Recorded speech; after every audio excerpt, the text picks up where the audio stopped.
Deuces are wild in the desert. It's race number 2 of the 2022 ARCA Menards Series season. The General Tire 150, it's happening at Phoenix Raceway.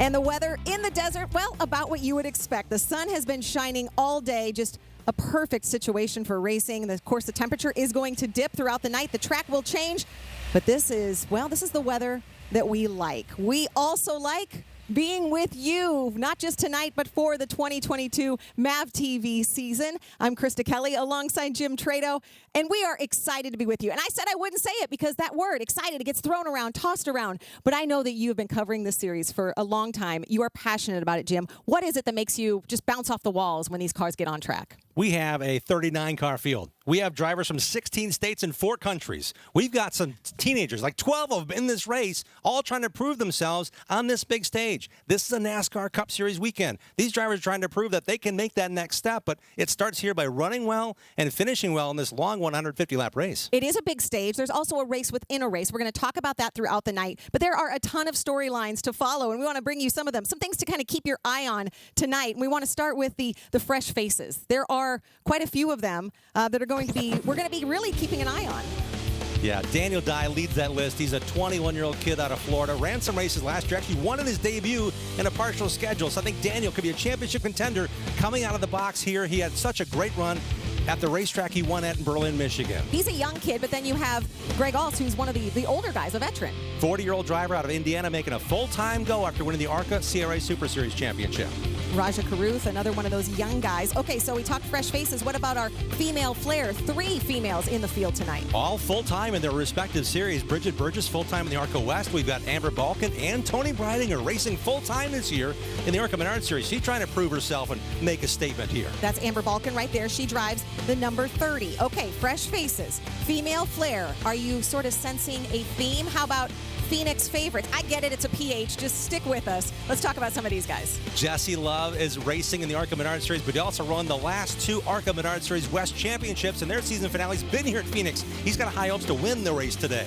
Okay, and that's Taylor Gray in the number 17. Drives for David Gilliland Racing. Tragedy struck that team this week. For more on that story, we want to throw it downstairs to the 3rd member of our broadcast team, Mike Massaro. Yes, Krista, it was a tragic week for David Gilliland Racing. Early Tuesday morning, the transporter for Taylor Gray was involved in a fatal traffic accident, and transport driver, sadly, Stephen Scott, lost his life. 3 other people were also injured. That includes 2 other passengers in the transporter, as well as the driver of the other vehicle. Still, the agonizing decision to race was made, and to prepare for this weekend's race, the car was prepared using the Pensacola car. They brought it out here on Haley Dagan's truck transporter to get it here. As you can see, the paint scheme, all black, very little lettering. But what really stands out here are the names above the driver's seat. Michael Mazzell, John Zaverill, the 2 crew members who were injured, and of course, 54-year-old Steven Stotts. Taylor Gray trying to put this car in victory lane to honor his teammates. Krista? It is a very sad story. The racing is a sport, but it is also a family. And if you followed any of the racing series, you know that the community extends not just through the garage gym, really into the fans and the televisions at home. We say it's an ARCA family. In reality, it hit everyone really hard across all platforms about how tragic that was and how fragile life is and how many miles these cars and teams go through to put on races across the country. Yeah, it happened in Texas, just about halfway point of the drive from David Gilliland Racing to here at Phoenix Raceway. So the best thing that Taylor Gray can do, he's racing tonight, nearly put that car on the pole, had a fast lap, almost on the pole, only one faster than him.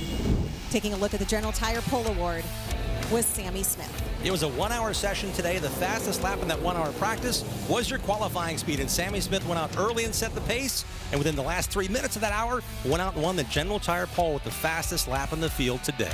Sammy Smith, a winner in the ARCA Menards Series East, still looking for that first national win. Certainly one to follow tonight. He's just a youngster, another one of those teenagers out of Iowa.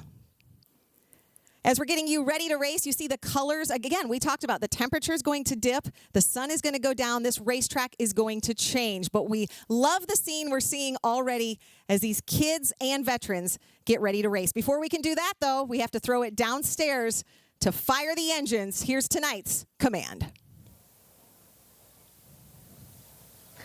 And now, race fans, here to say the most famous words in motorsports. Please welcome the Senior Events Manager with General Tire, Greg Vandermark. Phoenix Raceway, say it with me. Drivers, start your engines.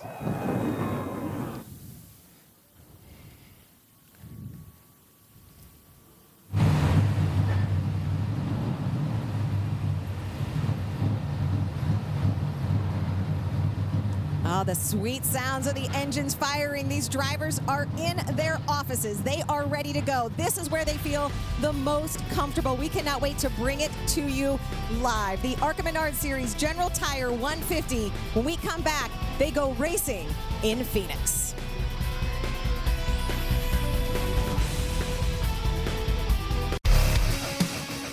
Welcome back to the ARCA Menards Series General Tire 150 at the Phoenix Raceway.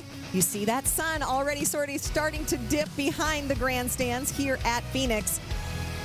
And this is a big stage. You talked about this, Jim. Just this, and it's a race within a race because we have the National Series, the ARCA Menards Series, but we also have the ARCA Menards Series West. That's where that big spotlight gets put on some of these young kids. And that series races combined here this weekend, but they'll wrap up their season here back in November during NASCAR Championship weekend. So really getting a good base here, it matters because they're coming back to this track again to determine their championship. For the ARCA Menards Series, this is an oasis that's been visited just one time. Last March was the first time all the series drivers came out, but guess what? Last year in that West finale, we had 9 drivers that raced in the ARCA Menards Series in that race to get more seat time. They were getting ready for this race. You saw there, don't mess with mama. They're also growing those race fans young. That little girl was ready to go.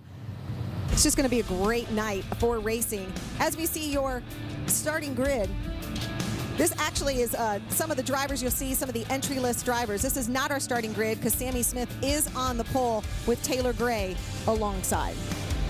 As they roll off on the racetrack, we know that there's been an hour to get your fastest lap. Some drivers were really successful. Others, like Taylor Gray, he had one car entering turn 3 that got just a slight bobble ahead of him. That cost him the General Tire pole, but he'll still line up second in a car. He's raced here and ran second and third in ARCA races here. So Taylor Gray is certainly a challenger for what could be a very strong run here today for David Gilliland Racing. And that is Taylor Gray behind the wheel of that black number 17. There are 2 number 17s in this field. Taylor Gray drives the all-black car. We talked about the tragedy that was with that team. You'll also see a 17 driven by Josh Berry. Josh Berry, a veteran, really in all forms of racing. Jake Drew will lead the West charge of who's going to be the next championship contender in Bob Roncati's number 6 Ford. Jake is jumping from the 9 to the 6. He's got his high hopes set with Bill Sedgwick, a winning driver and crew chief here in this series at Phoenix Raceway. So look for Jake to do some special things with that experience of a year ago being his first full season to run here. Yeah, there's a little bit of redemption. He's hungry out here. We're going to talk about that throughout the night, that 6 and the 9. They look so similar, not just because the 6 and the 9, obviously similar numbers, but those blue and orange paint schemes. Here you see the number 15 of Parker Chase. He's a little bit of a mountain man. He's got that big sort of grizzly beard, talking to him down in the garage earlier today, driving for Venturini Motorsports. He'll line up 8th after finishing 2nd at Daytona in the season opener for the ARCA Menards Series, one of the 3 Venturini Motorsports cars entered in the field today. The 88, that is one of our female drivers. That 88 is Bridget Burgess. She's actually from Australia. Another great story because her mom is on the pit box. She's a road racer. Yeah, Sarah had raced a lot in Australia, her home country, lived in California for 10 years and just fell in love with Utah, and now is at Utah Motorsports campus. Sarah is racing with mom. In every way, it's a family operation for them in that number 88 team. And I feel like we're going to be talking about Bridget a little bit tonight because she's carrying one of our onboard cameras, the General Tire onboard. There you see her. She's got to be so excited. It's her first full-time season. They just got their 2nd race car in their shop this week. They've been running on very thin margins when it comes to preparation to race at this level. They've done a great job to get prepared for 2020. So really one of these drivers where we're talking about that big stage. Okay, we mentioned Jake Drew. He also, we're going on board with him, the Sioux Chief onboard camera. He's hungry because he came oh so close to that West Series champion. So he physically tied in points for the championship. It came down to one position on the last lap of the last race last year. Jake Drew tied Jesse Love in points, but Jesse won the tiebreaker because he won 2 races, and Jake has yet to win in the series. That's how close it came after a full season of racing here at Phoenix. I mean, just hearing you tell the story, I'm mad for him, and we haven't even started racing here. Daniel Dye, what a great kid, a teenager out of Florida. There you see the Father Lopez Catholic High School on board for the 43. Yeah, his buddies and their parents got together and said, we want to support you. We want to give our school some highlights. His buddies since age of 2 are graduating as seniors together this year. They want to do something special. That's what we got on. So a shout out to all the kids from Father Lopez watching us down there in Florida. We know that Daniel Dye had a really great race in Daytona, and now he comes here in Phoenix looking for some more. He's one of those drivers that came out here last fall as well. So Daniel's got a little time in the same race car for this race as he did last fall in November for the West finale. So these drivers behind the seat, you talk about, again, the stage. This is one of a big track. I talked to some of the drivers today. They were excited because this is, a big track to them, a 1 mile. And it's such a challenging track. The corners are different. The sun's going down. They're going to have eyeballs full of sunshine coming down now the back straightaway. There's a lot of factors that play into this, and it's really a one-day show, one afternoon show. We're on the track from 2 to 3. We're going racing before 6 o'clock local time. All right, let's hear more about our pole sitter. Mike, do you have more on Sammy Smith? Yeah, as you might imagine, Sammy Smith feeling extremely confident coming into today, but he felt confidence even before he strapped himself in for practice. Why? Well, the car he's driving, this just so happens to be the exact same car that was dominant here at Phoenix just 1 year ago. Ty Gibbs drove this car to victory lane after leading 124 laps, and Sammy Smith feels like he's got a car obviously capable of going to victory lane. That's his expectation today. Mark McFarland, the crew chief, told me right before the race they changed very little, if anything, on this car after practice. They feel like they are the car to beat. Krista? All right, thanks, Mike. We will certainly be watching him. There you see that 43 of Daniel Dye. He's going to be one to watch all year. His home track, Daytona International Speedway. Right. He got to race there and finish 3rd. What a great start to his first full-time season here. He got a chance to play out here last fall, but more importantly, it's a 39-car field. That's a lot of points to swing if you don't keep that car in one piece, and Daniel has confidence. I talked to him after qualifying, confident about how good this race car is and how Chad Bryant's got it set up for the entire race, not just short runs. We are a long way from the sandy beaches of Daytona, where they raced 3 weeks ago. Daniel Dye's home state, as they come around turn 2 here at Phoenix and get ready to go green. We are in the desert. Again, that huge stage, 39 cars in the field, so a lot can happen, and we're going to show it all to you. 150 laps. It's a 150-mile race. Only room for one in that all-new, all-modern victory lane here at Phoenix. It's a little bit different of a setup. It's a wide sweeping turn as they come around to the front stretch and the dog leg. The green flag is in the air. They are ARCA Menards Series racing at Phoenix.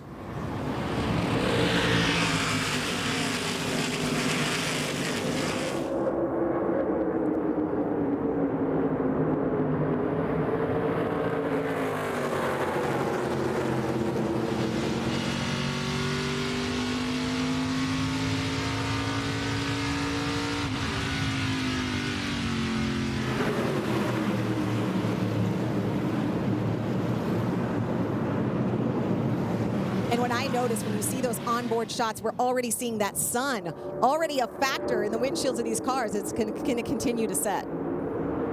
Fanning out 3 and 4 wide on the initial start. We'll see that every restart here at Phoenix. The team's caught on quickly to what Brad Keselowski designed as a shortcut through the dog leg. There's a penalty to pay in that, but on the initial start, get what you can get here. And a great job by Taylor Gray on the outside of the front row to grab that early lead. We see that 2 of Nick Sanchez. Nick Sanchez, a winner in the ARCA Menards Series.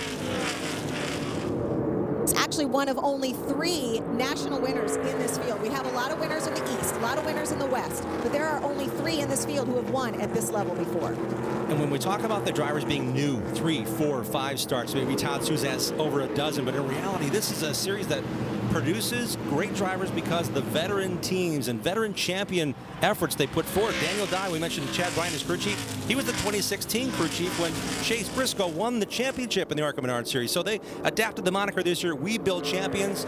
Daniel Dye bought in on the idea that Chad Bryan and GMS Racing has done so many good things lately with Sammy Mayer. To do what he's doing now, it's a really great platform for him to excel after the short track runs he's had in Super Late Models across the Southeast. I'm glad you mentioned that, all the champions. I think that's something we're going to be talking about throughout this race, because it certainly is. We know it's a development. You know, the whole goal is to get to that next level, but this is a huge stage. It is a national series, and these drivers know it. One car at the pace, that's the 11 car. That's Hageberg. Unfortunately, was running 7th at the time. Ooh, another issue for the 21. This team, he actually scraped the wall in the practice session today.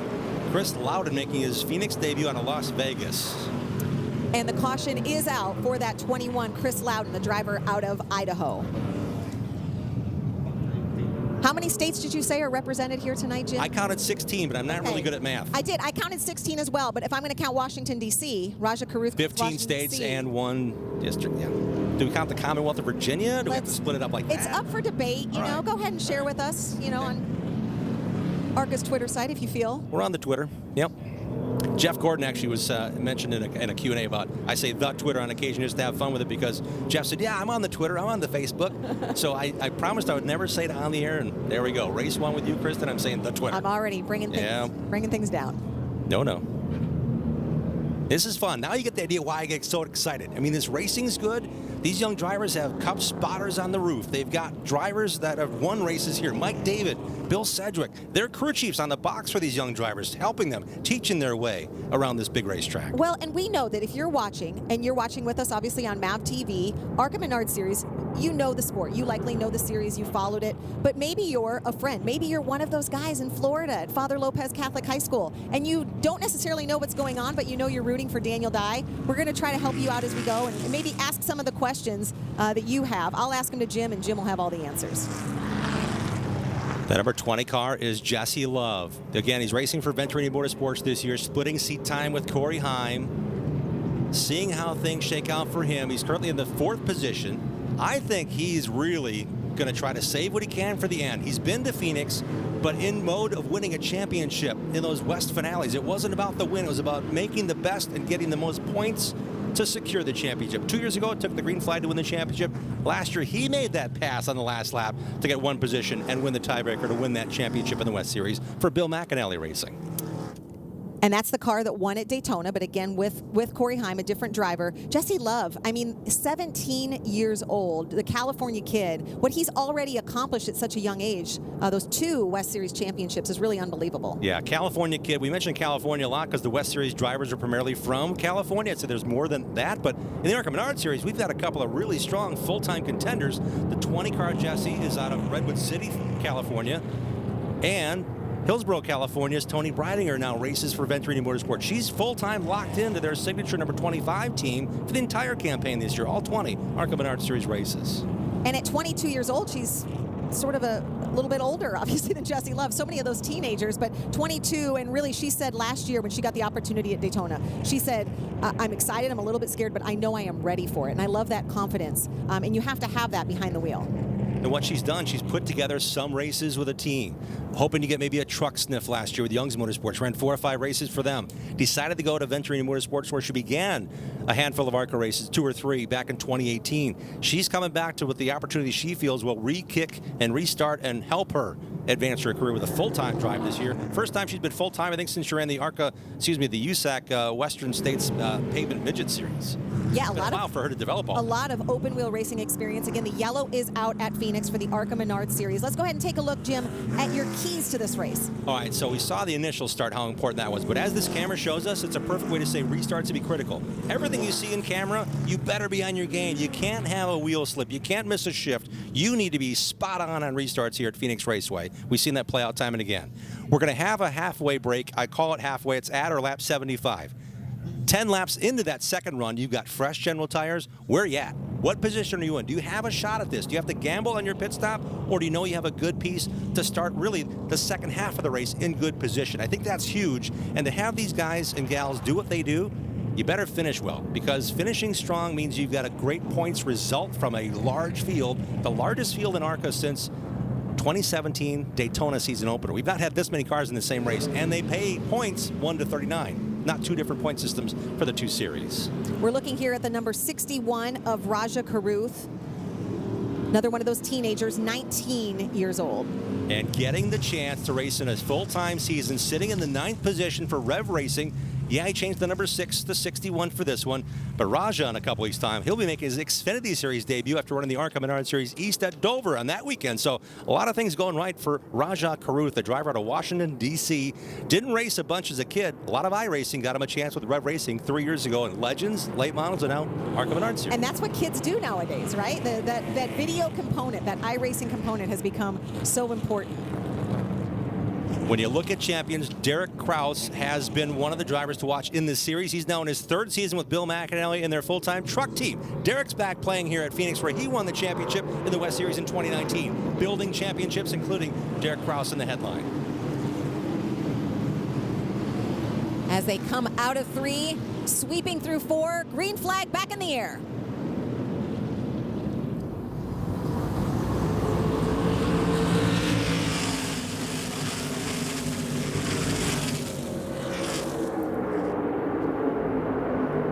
Look at that up front.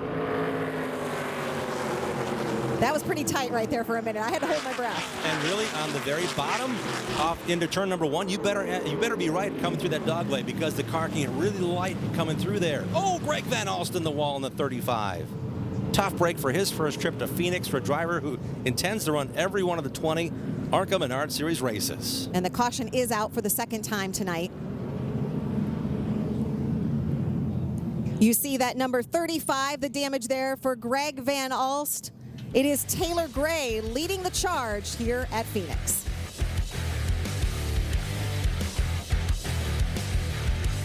The ARCA Menards Series is brought to you by General Tire. Anywhere is possible. Bounty, the quicker picker-upper. And by Menards. Save big money at Menards.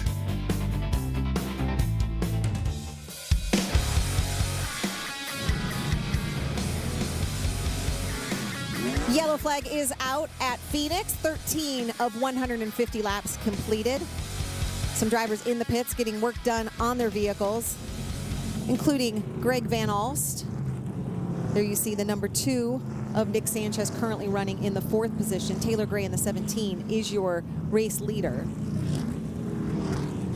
And this is the 2nd caution we've had here in the early going. We are only now 14 laps in of a 150 lap race.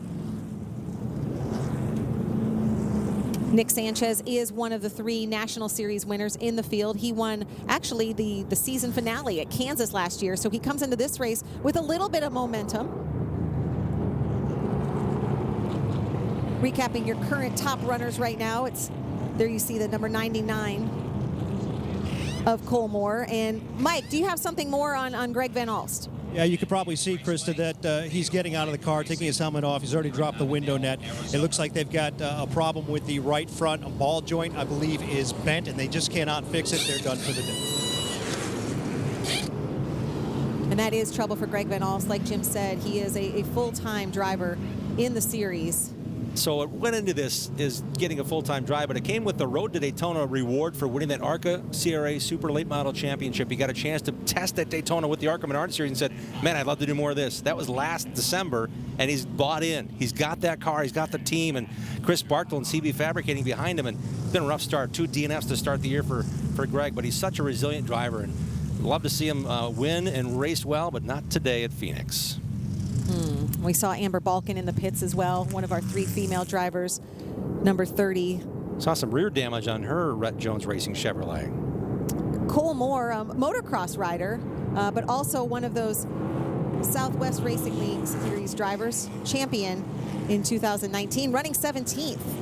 Yeah, the SRL Southwest Tour is no sneeze. I mean, that's a really competitive series, primarily based here in California. Derek Thorne's been the recent crown winner, but you talk about winning a championship against that talent in the super late models on the West Coast. Cole Moore did a great job a couple years ago to get this chance to race with Bill McAnally Racing in that 99 full-time. I talked to him earlier today. He's really stoked about the West Coast run, one of those West Coast Series drivers. As they come approaching through that wide sweeping turn, and the green flag is out. We are back green flag racing in Phoenix. Let's fan them out just 4 wide, but there's room about 8 wide here, but it narrows up into turn number 1. That yellow line, if you're not at the yellow line, to the middle of 1 and 2, you're going for a ride because it's very flat below that line and only 9 degrees to hold you through that first and second corner. It is deceiving because there is so much real estate right as you go past the start-finish line. But yeah, you get bottlenecked like you're on the highway really quickly. And I recall to this day, I've been here for a lot of races, Elliott Sadler may have lost 2 NASCAR Xfinity Series championships because of maneuvering into that corner late in his seasons when he's running for a championship. He got crashed out twice, and that cost him 2 titles, I say, in 2 consecutive years. Look at that. Sammy Smith back up front. He passes Taylor Gray to take back the lead that he started the race with. But the caution is out. Ooh, and I think this was one of your keys to winning. This happens in the restart zone. The restart zone itself, not only is it important on the restarts, but that's right when the sun goes away and you're entering a corner that's cooled by the shade. And unfortunately, for a first timer in the 85, that's not a good way to go. That driver had some issues. Ryan Roulette in just his second ARCA West Series start, first one for this team, spun it out in turn 4 to bring out the third caution. Ryan Roulette actually have a Gamble on his car. He's 26 years old. From Minot, North Dakota. Why not Minot? If you're watching from Minot, North Dakota, you know what we're talking about. That's a saying that people say. Why not Minot, the Air Force Base there? And hello to our men and women in the military. Absolutely. Based at the Air Force Base there. Absolutely. Minot is a great city. Very proud of their heritage and their base. And now we got a driver to cheer for from Minot, North Dakota. We hope you stick along for us for the entire 2022 season and enjoy some ARCA Menards Series racing.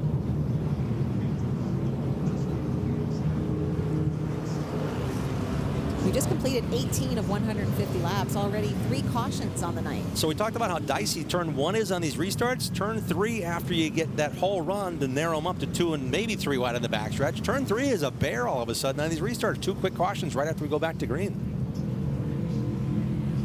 There you see the 17 of Taylor Gray.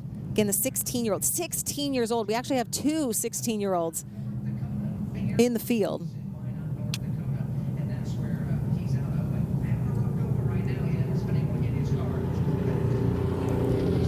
Taylor Gray drives for David Gilliland Racing. Chad Johnston, the crew chief on that team. A lot of experience. Chad has won races with Ganassi, with Kyle Larson.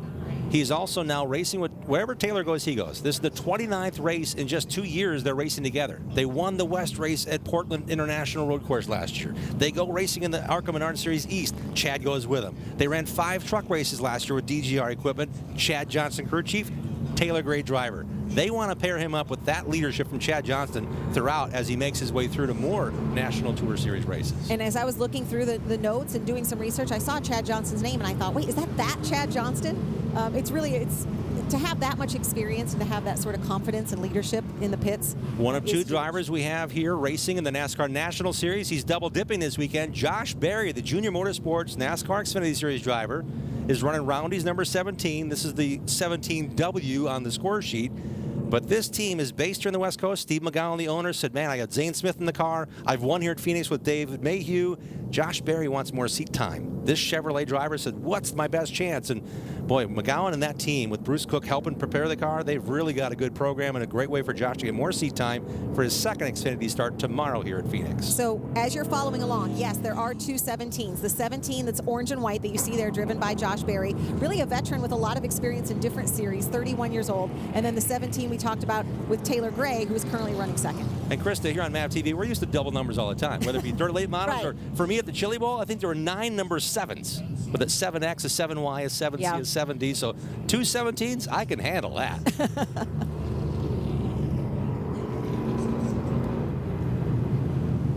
Let's go ahead and take a look again. We're at Phoenix tonight, just race number 2 on the 2022 season, but the first race for MAV TV. And then, we don't have a race again until June 11th, but you know what? Then it's our summer sizzle stretch, because we are going to be with you throughout the month of June, starting with one that I'm sort of partial to, the Iowa Speedway. And it's a great racetrack. You want to take notes from Phoenix to Iowa? That's the great time to do it. And it's a great way to say, what'd you do at Phoenix? That'll help at Iowa. We're taking a visit there in early June. It's been hot in late July of recent for ARCA at Iowa. So it's going to be great to see them on June 11th. And you can watch with us. We'll be there live on MAV. I know. We're going to have a lot of fun this summer. And, we're a couple Midwestern kids, right? I say kids, almost laughing. But, man, I get so excited. I feel like it's Christmas when I get to a racetrack and it's this fresh, this new, this many teams. and seeing the important run that Sammy Smith has had. This team, by the way, he won 3 ARCA Menards Series East races last year with this team. This is the Mark McFarland-led team that Ty Gibbs won the championship with. But they also worked with Sammy on open weekends. So I want to tell you about the Reese's Sweet Move of the race, and we're going to have this throughout the race. We're going to choose 3 moments within the race, and then you, the fans, will go to our Twitter page, ARCA Racing, to vote. 9 a.m. tomorrow, you can vote on what we find are the Reese's Sweet Move of the Race candidates. It's easy. Vote on which one you think is this Reese's Sweet Move of the race. And you and I get to go down the candy aisle and say, I think I own some Reese's Pieces today. I know. You had me at Reese's. Yeah. That's for sure. And I don't know if we've really had one yet. Again, we've had a lot of yellow flag racing so far. Just 21 laps completed of 150, most of which have been under yellow. Let's head back downstairs. Mike, what can you tell us about Amber in that number 30? As you know, Krista, she was involved in the crash with Greg Van Alt, and she sustained quite a bit of damage to her car as well. You can see a lot of work being done on the rear deck at this point. They've basically disassembled it and trying to repair the fuel filler and the area around the fuel cell at this point. All the sheet metal has been removed. Amber, meanwhile, sits inside the car, buckled in, helmet on, ready to go, hoping this team can get the car repaired and back on the track. Yeah, that is a lot of damage there, and you called it. You saw that there was going to be some rear-end damage there right when it happened, Jim. As they work their way down the back stretch, what used to be the front stretch here at Phoenix, still hard to get used to. But it makes for awesome restarts here at Phoenix Raceway. It does. We talk about so much real estate as they come out of 3 and get ready to take the green flag. It's going to happen here in just a moment, and we are ready for a long stretch of green flag racing. Let's hope we see it right now.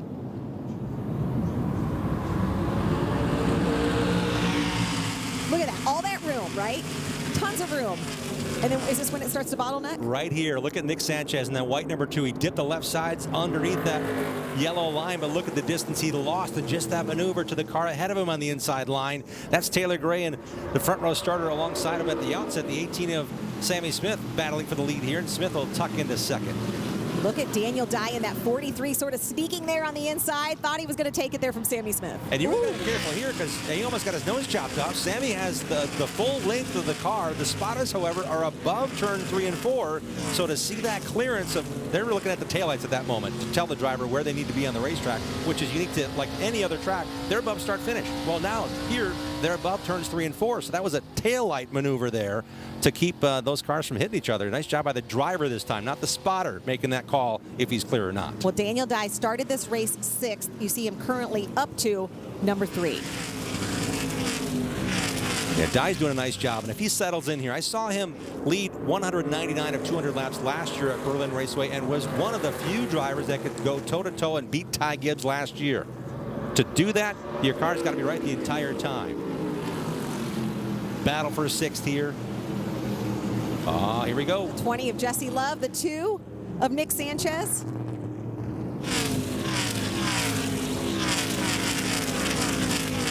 It's a great battle. Look at, they're still side by side. Love has the advantage, and he's able to hold on and make that stick. I like watching this view because you can see the driver's hands at work in that sunshine as it enters the windshield. It gives us a great view with the lights on to see how much they manage that car for turn number 2. Let's take a look at the auto park it replay. This lead change up here, the 18 and the 17. Look at that. They don't want to give much margin to each other. They don't want to be saying, hey, you have all that room. No, we're going to kind of crowd you. This is the line I want. You want to be near me, but I'm not going to give you much more. As the 17 of Gray kind of held him down, if you will, to get the lead back. And we have another caution on the track. Oh, more damage. This time it's the number 7 of Keller. Kyle Keller, a Las Vegas native. That's not a spare piece. That's No. the trunk getting, the tethers held that trunk in the car, but it shouldn't be in that position, obviously. No, it's like he's taking a little extra baggage in the trunk.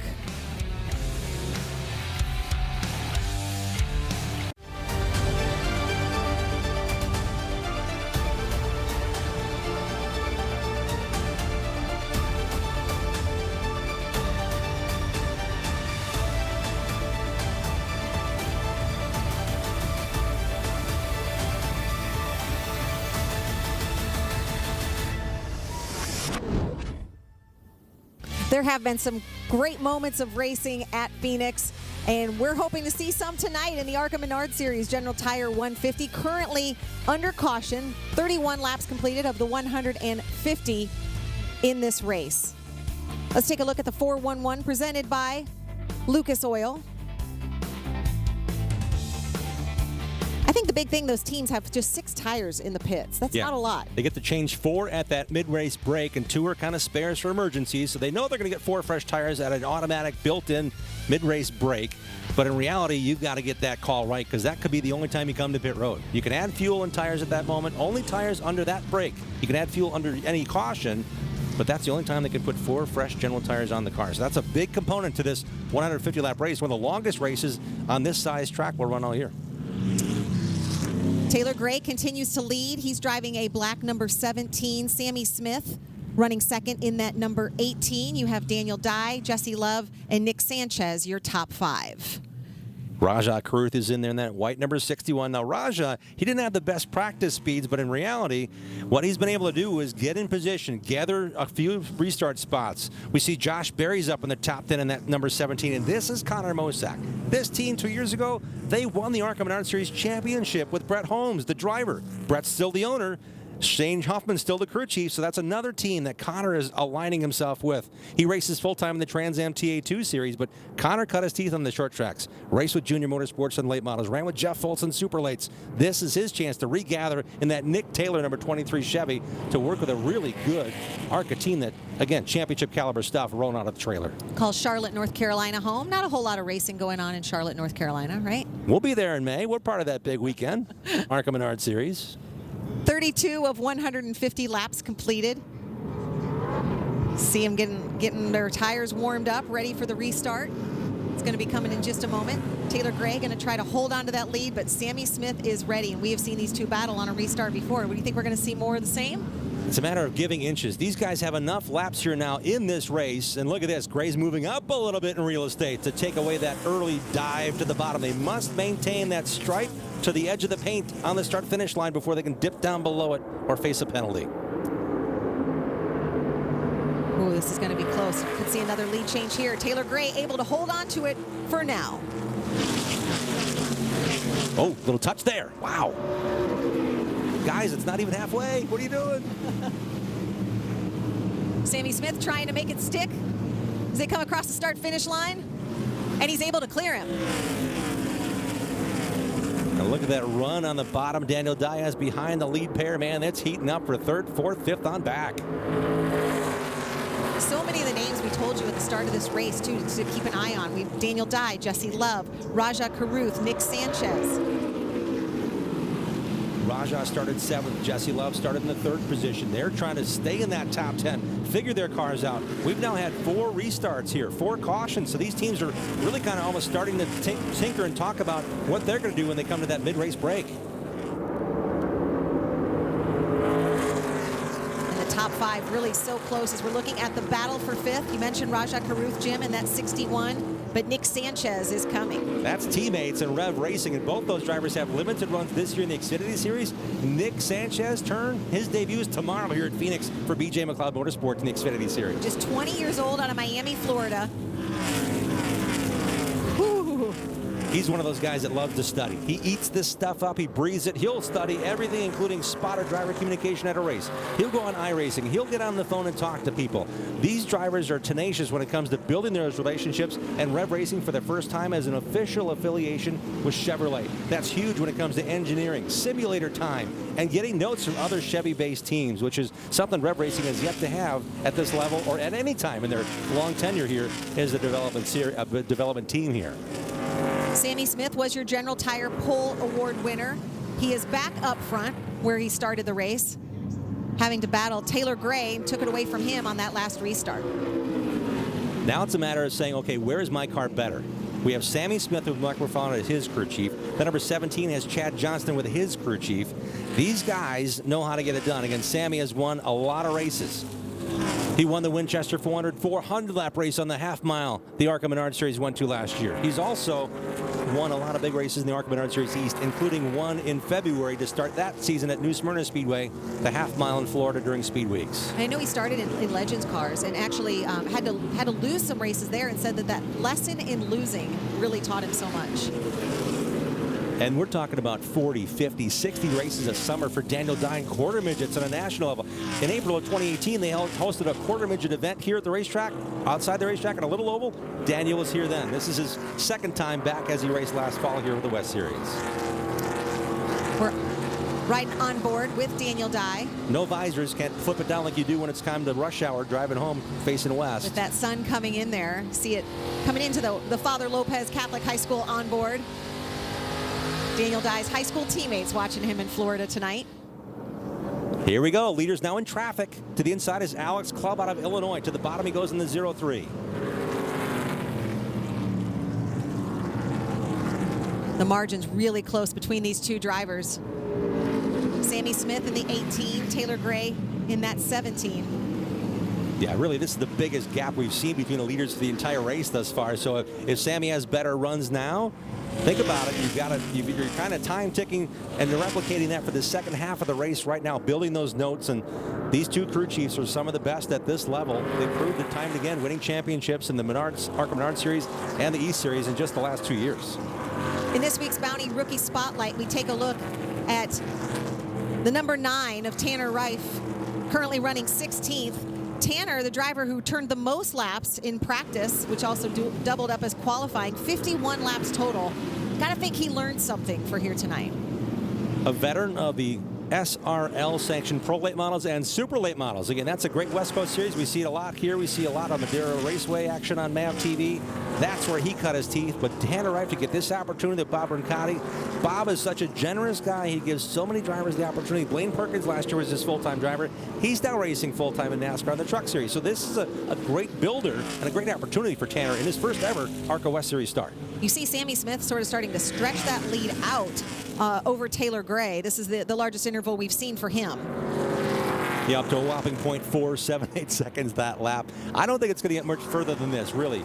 As Sammy continues to cut these laps, this is the car, this is the team Ty Gibbs dominated, won both races here last fall and in springtime. And Ty's had his way in the NASCAR Xfinity Series as well. Great to see him as a recent champion of the series, racing full-time the NASCAR top 3 levels. Let's find out what's happening downstairs. Hi, Mike.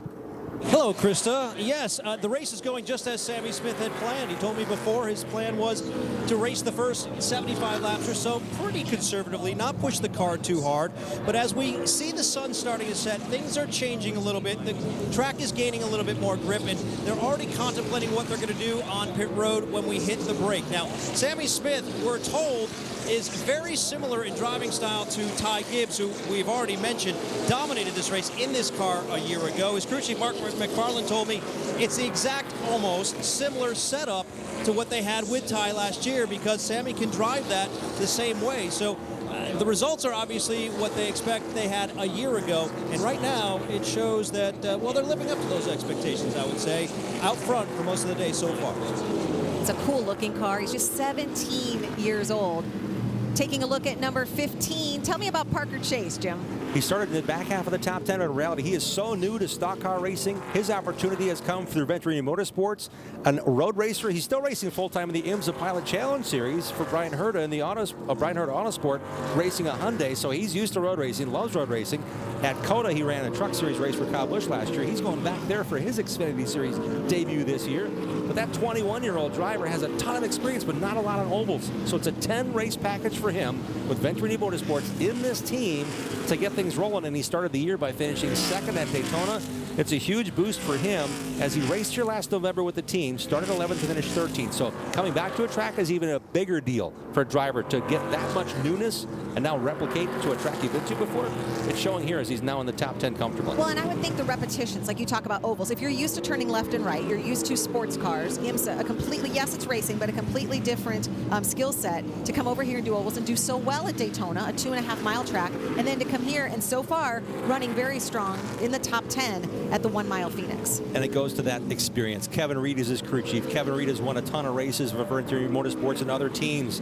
He's gone on to win championships with several drivers, and winning at Daytona is such a big thing for Venturini Motorsports. They've done it now 5 straight years. Kevin and Shannon Rush, they're 2 lead crew chiefs with Billy Venturini. They do all the setup in the shop. They bring their cars together as much as they can, build them together, set them up the same way. And they are challenging this number 18 team. This is the benchmark team. Mark McFarland, now the newly named Kyle Busch Motorsports effort, is intact from a year ago. They're still the top dogs to beat. Venturini Motorsports has done a great job again, getting Parker Chase and others a chance to contend for wins in this series. And it's the first time we've seen Kyle Busch's name on an ARCA Menards Series racing organization, a name we're going to hear a lot of throughout the year. Ton of super late model stuff.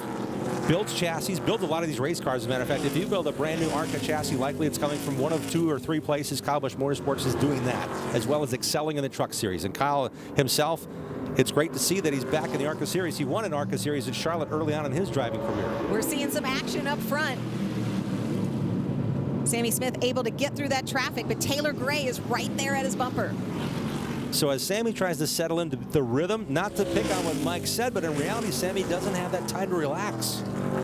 Taylor Gray caught a huge break there as Sammy got to a lap car a little bit untrusting, and Taylor jumped on his chance to get right on the rear bumper of that number 18 again. Both showing that yellow rear stripe. The Bounty Rookie Challenge drivers going at it for the lead here at Phoenix. Taking a look at the General Tire track info. So much history at Phoenix in all forms of racing. Track having its race debut in 1964, and then we saw NASCAR come to town not so soon after. So the NASCAR Cup Series used to end their season at Riverside. So 1977, Cale Yarborough, Bobby Allison, Richard Petty would end their year by coming here to race. Cale won that first race in 1977. Richard Petty won a ton of races here as well in the West Series. Then they combined when the Cup Series arrived in 1988. And the West Series now is more paired with the ARCA Menards Series. We're so happy to see the great turnout and the support the West Series has here at Phoenix.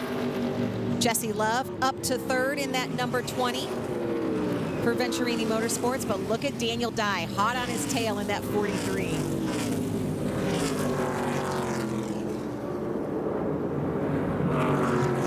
We're Not a surprise to see these guys that quick, that early, and that consistent right now. These guys are now gauging off each other as well. How much do they change, and really gauging their lap times and how the cars are handling. Important for these young drivers to communicate with their crew chiefs for maybe that one and only pit stop in about 20 laps time. As the sun is starting to go down, it seems like maybe the hunger is starting to go up. What will happen when we come back? Sammy Smith continues to lead here at Phoenix. He was your General Tire pole winner. He had the fastest lap in practice. So far, he is pacing the field.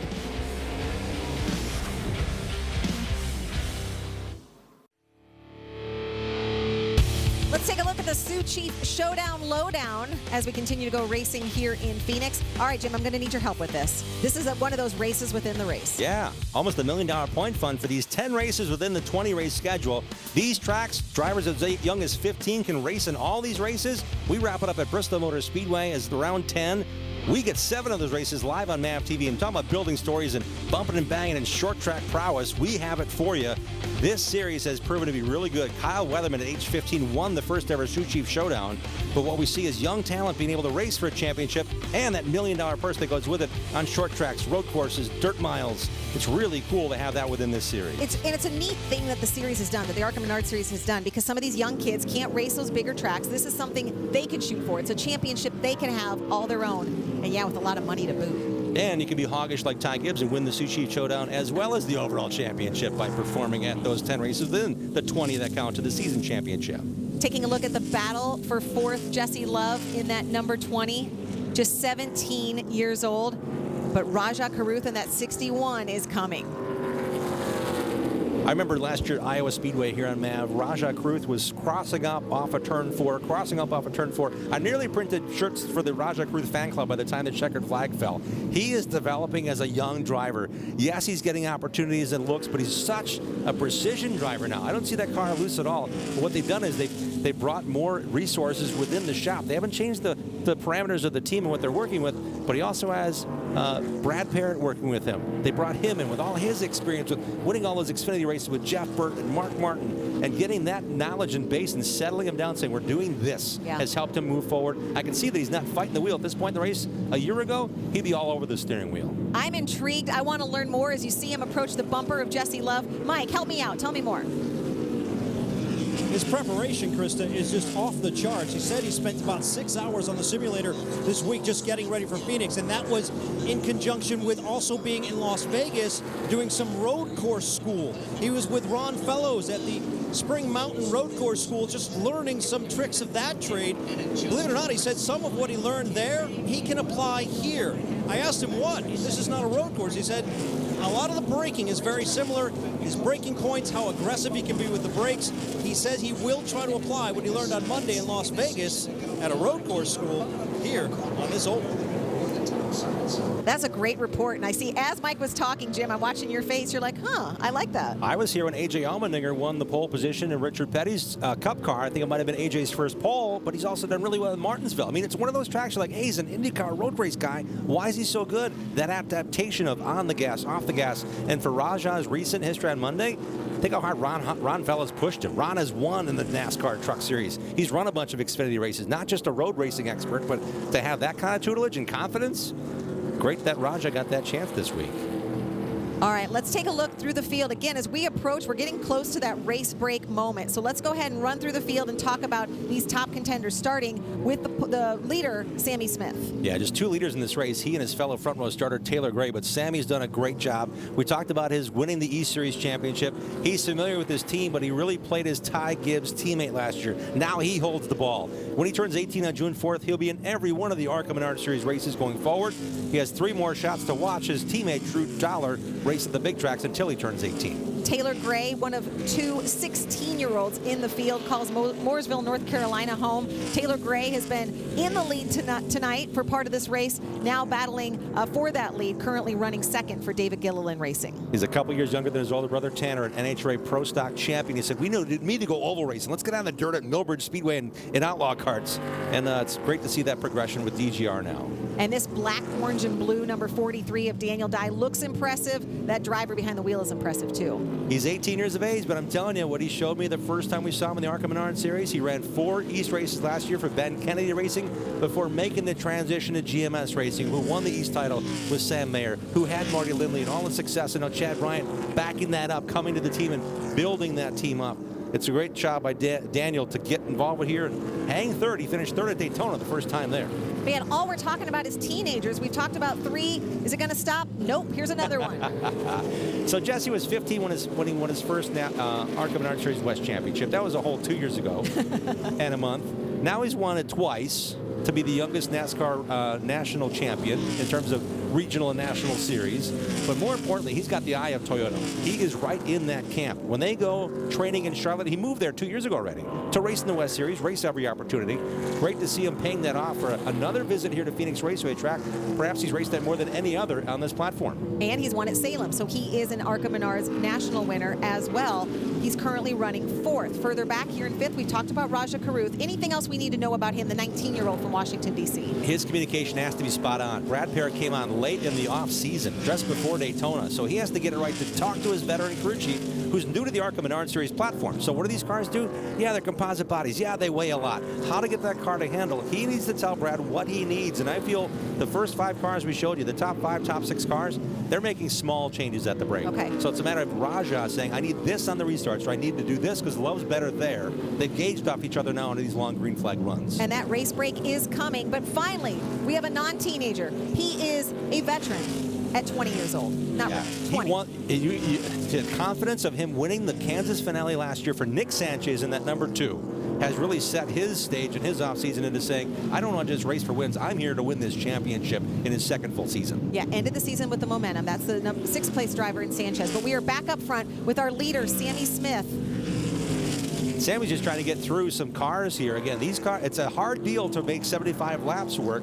Often we're at 75 miles and the race is over in the West Series and in the ARCA Menards Series where we run shorter tracks for half of our schedule. So seeing how this plays out, he's getting a lot of cars a lap down right now, which is also important for his run to then keep them a lap down, where they have to do a different agenda than just follow the point of the lead and try to get that lead away on lead lap. And that race break is coming, just 1 lap away. Sammy Smith, again, this is a 1-mile track, so for some of these drivers, this is a big track, and the caution is out again. I don't believe it's for the race break. It's going to be at or near lap 75, and that is Austin Herzog. Bill McAnally's driver that he put in the car that has won 11 championships with various drivers, most recently with Jesse Love. Austin gets the nod in the signature number 16 Napa Auto Parts Chevrolet for Bill McAnally. And he was running 18th at the time. We had actually looked at the scoring monitor and thought, we need to get to him. We need to talk to him a little bit, because we hadn't. I talked to him earlier in the garage today. Really soft-spoken, polite young man driving that number 16. Spin in turn 2 brings out the caution. Now, it's up to ARCA's discretion. We don't have to go back a green a lap to throw the mid-race break. Okay. They're deciding that now in race control. We're not going to speculate too much on that, because honestly, it makes a lot of sense. The cars are slow now.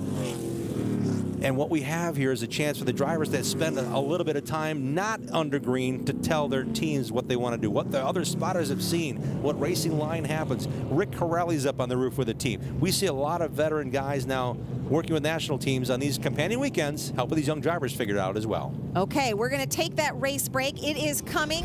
When we come back, we will tell you what happens as they will come into the pits. Sammy Smith, your leader in Phoenix. The ARCA Menards Series is brought to you by Sioux Chief, America's manufacturer of plumbing, drainage, supply, and support products. Hers, forever good. Sprecher Brewing Company, Milwaukee's original craft brewery. And by Reese's, not sorry.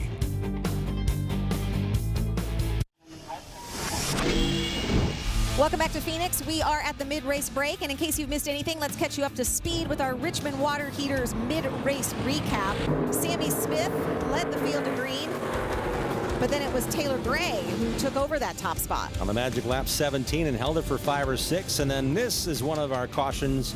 Kyle Keller went around in turn 4. Tricky spot. A couple of restarts went awry there in the first half of this race. That battle between Taylor Gray in the 17 and Sammy Smith in the 18 has been ongoing the entire first half of this race. Yeah, it's going to be a good finish. If you like what you see close racing, man, we're ready for it. Oh, look at that beautiful sunset as we have seen 3 leaders, 5 cautions. And again, Sammy Smith back up front. He has your Sprecher root beer most laps led, 49 for the number 18. Yeah, a new award, because if you lead the most laps, that's an additional championship point, and they give out a big season end award. I wonder if it's a case of Sprecher root beer. I don't know. What? I like it. Maybe a quarter barrel, a keg. Oh, that'd be awesome. That'd be awesome. 14 cars on the lead lap as the teams are at the mid-race race break. 75 laps completed of 150 here at Phoenix. Work being done on the number 18, Sammy Smith, the Iowa native. When we come back, we will see where they all shake out and get you ready for one of those Jim Trado keys as well.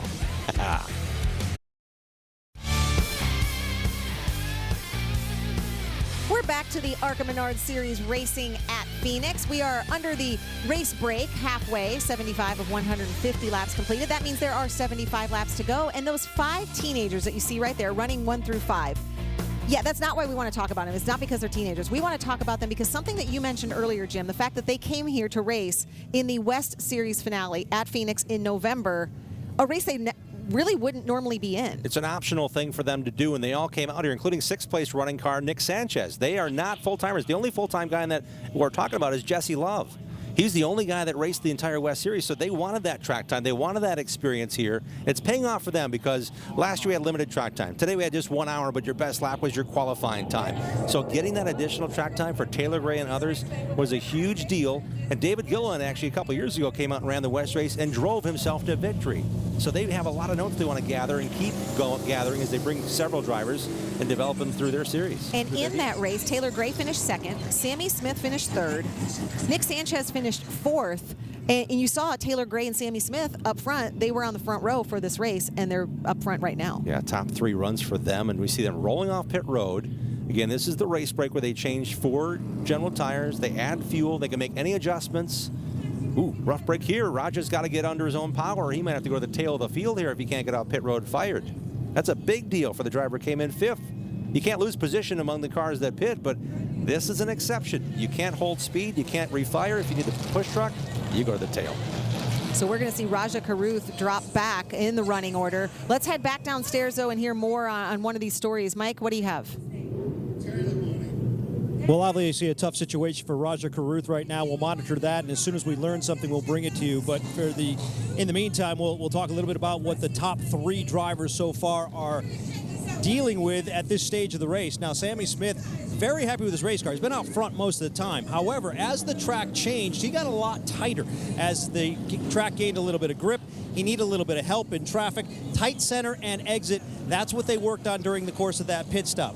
Taylor Gray, however, very similar, I would say. Tight in traffic. They added a little bit of air pressure on the right front and also added some tape to try to address that situation. And Daniel Dye, very happy with the race car right now in the 43. Said it's been very balanced, just a little bit free, not something they're really concerned about. They made a slight air pressure adjustment, but they're pretty happy running 3rd right now in the 43 car. Okay, thank you, Mike. Good reports on our top 3 title contenders, at least in this race. They're running top 3. And let's see if we can get one of them on the radio. All right, thank you very much, Monica. Yeah, just as a update. We're going to jump in here and talk to Daniel Dye. Daniel, you've got Derek Nealon, who spots for Tyler Reddick on the roof. You've got Chad Bryant, your crew chief on the pit box, but you're the driver. What'd you ask for to free up that free condition or fix it for the second half of this race? Yeah, we're fighting. He said I've got 2 great guys keeping me out of trouble here and trying to make stuff happen for me. So we got it fixed up, I think, a little bit. Didn't need a whole lot. Just got to fire off a little bit better. But if we can get some green flag laps, I think we're in a pretty good position. Really enjoying this ride in my GMS Chevrolet. We got a good piece here. So going to restart 3rd. You know, these restarts are crazy. We're going to try and hold our own and maybe grab a couple here and see what we can do when it comes towards the end. This might be the last chance we get to ask you to give a shout out to your buddies you've been hanging out since age 2 in school. They're helping sponsor this car this weekend. Yeah, it's really cool having my high school on here. I've got some of my friends here that I've been going to school with for a long time. We're all graduating this year, so it's cool to have the high school on board, to be able to have their logo on the inside. I know I got a lot of friends watching at home, family, my girlfriend watching on the couch and TV. So really enjoying this race. Going to hopefully make something happen for everybody. We wish you well, Daniel. Thank you. Graduating high school.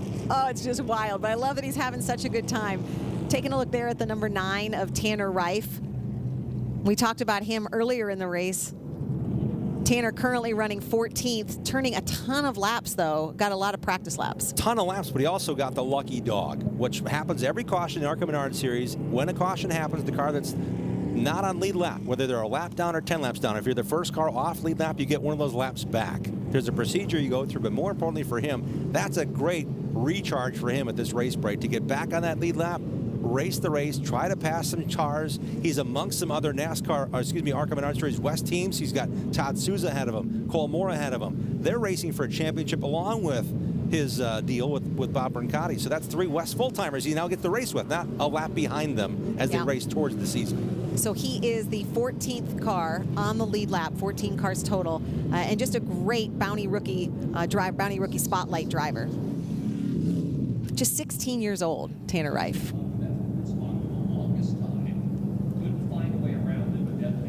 The second half of the race, this is going to be interesting, and I want to get to Jim on this in a little bit because this was one of his keys as we're taking again a look at the Father Lopez Catholic High School onboard of Daniel Dye. He is running 3rd, so we certainly will keep an eye on him. Mike talked about he's pretty happy with the balance of his car.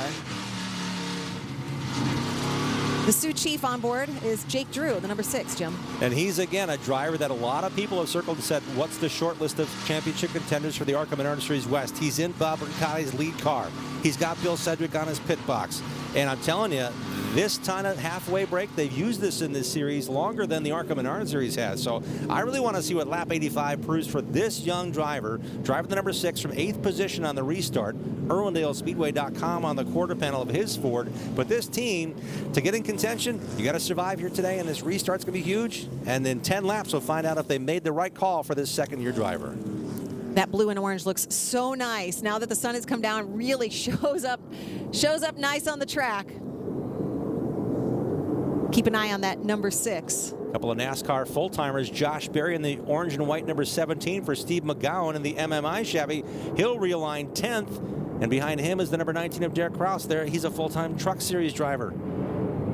Getting a position here. So as we filter through this, the top 10, 12 cars, they made some big swings. I think the back half of this top 10. We'll see if that happens immediately or over the long haul. Those changes they made with the adjustments that Mike described on pit road for the top 3. A lot of these teams are focused on little adjustments. I think some of these guys went to big swing. Where do you think the big swing? Where's the line where maybe big swings I'm going to say Connor Mosack and 8th on back. Okay. Connor's here part-time, going for the wins. Brett Holmes Racing did some gambles. They raced a lot. They won the championship, but they didn't win many races. So I think that's a gamble for the 23 Nick Taylor Chevrolet team. I would expect Shane Huffman, who's so good at what he does. He's a racer. He raced at every level of NASCAR. He knows this car inside and out.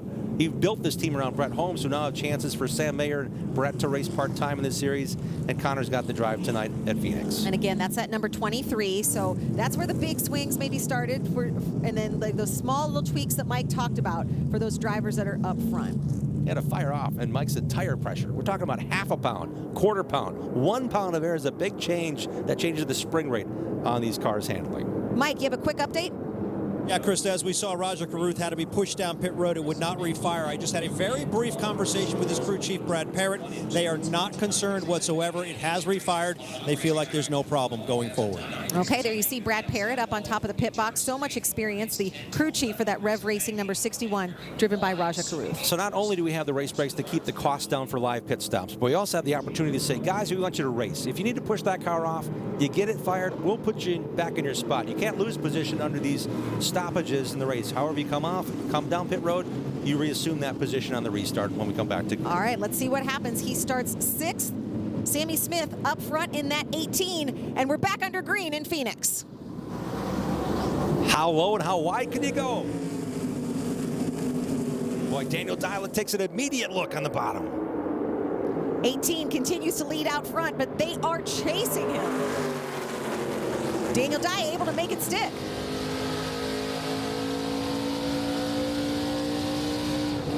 That's the sound of a fast race car down the backstretch here. He's got the point. Daniel Dye leads at Phoenix for the first time.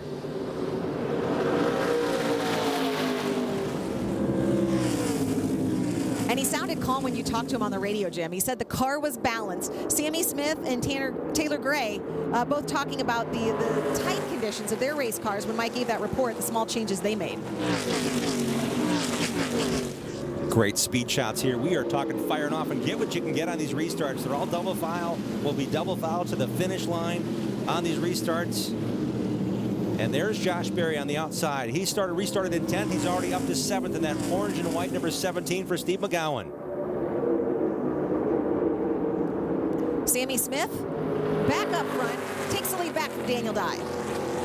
So give Daniel a nice pat and saying, hey, nice job on the restart, but you know what? I led this race for 49 laps in the first half. Here I come. I'd say Daniel Dye's bold move. I'm nominating that for one of the recent sweet moves of the race thus far. Ooh, not just a bold move, but a sweet move. Yeah, tasty. Sammy Smith didn't like it, though. He said, not for long. Give me that Reese's peanut I butter want cup it back. I want it back. But we've talked about all three of these really young kids all night. Sammy Smith, now Daniel Dye in the 2nd position, and Taylor Gray in 3rd in that 17. Restarts will be big. If we get a late race restart, we know Dye can fire off. He talked about having that little change and firing off with that small adjustment they made at the break. Let's take another look at how it all went down. The Auto Park It replay. Look at the very bottom of the racetrack. Almost clips the pit wall. Yeah, I was watching Sammy Smith. I see him up front, and Daniel Dye takes that inside line. Almost looked like a ping pong move there, the 18 and 17. And Taylor, I think, had him figured. He said, hey, if I keep you down low, right, you won't be able to get the momentum. But Dye just powered through it and took the lead. Another look here from Daniel Dye's onboard.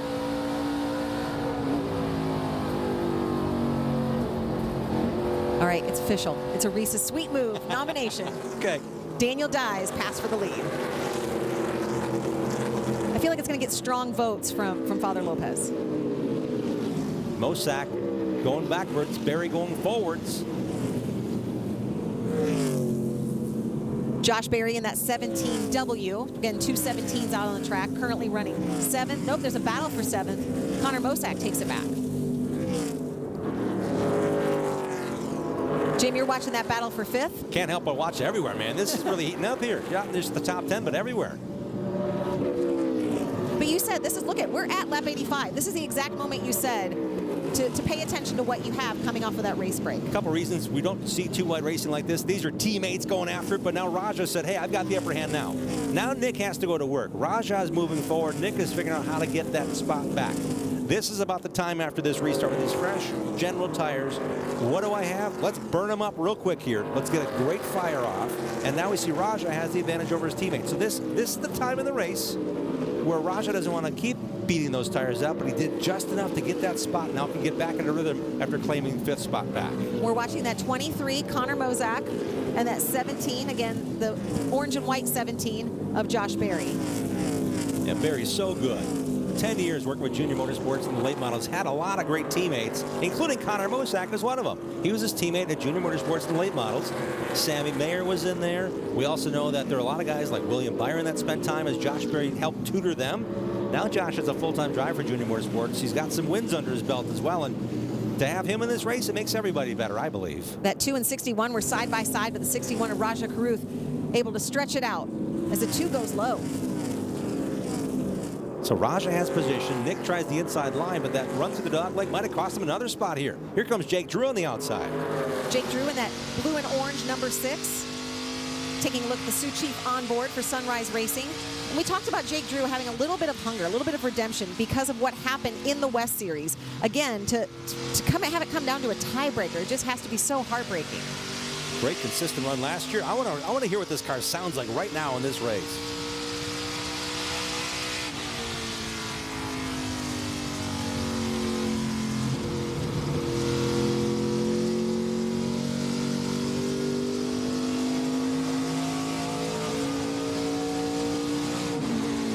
Feathering the gas off of turn number 2. That flat spot, that's a forever turn right now to get that car to work right and to keep it on the bottom. Ooh, touch there. Nick Sanchez, a close call, the lap around the outside.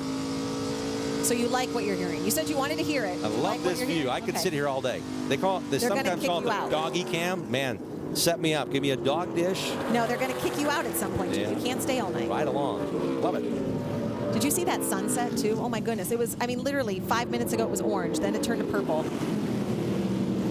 Yes, it's wonderful to see. And the drivers are appreciative. The temperature's going down, but no more sun in the eyeballs. No more sun. The glare is gone. But we said the temperature would dip. How much does this track change? It changes a lot. As far as this track goes, yeah, it's in the desert, but it's cooler now. It's about 20 degrees cooler than it was in the practice and the bright sunshine beating down on the track. And keep in mind, this is the first series here this weekend.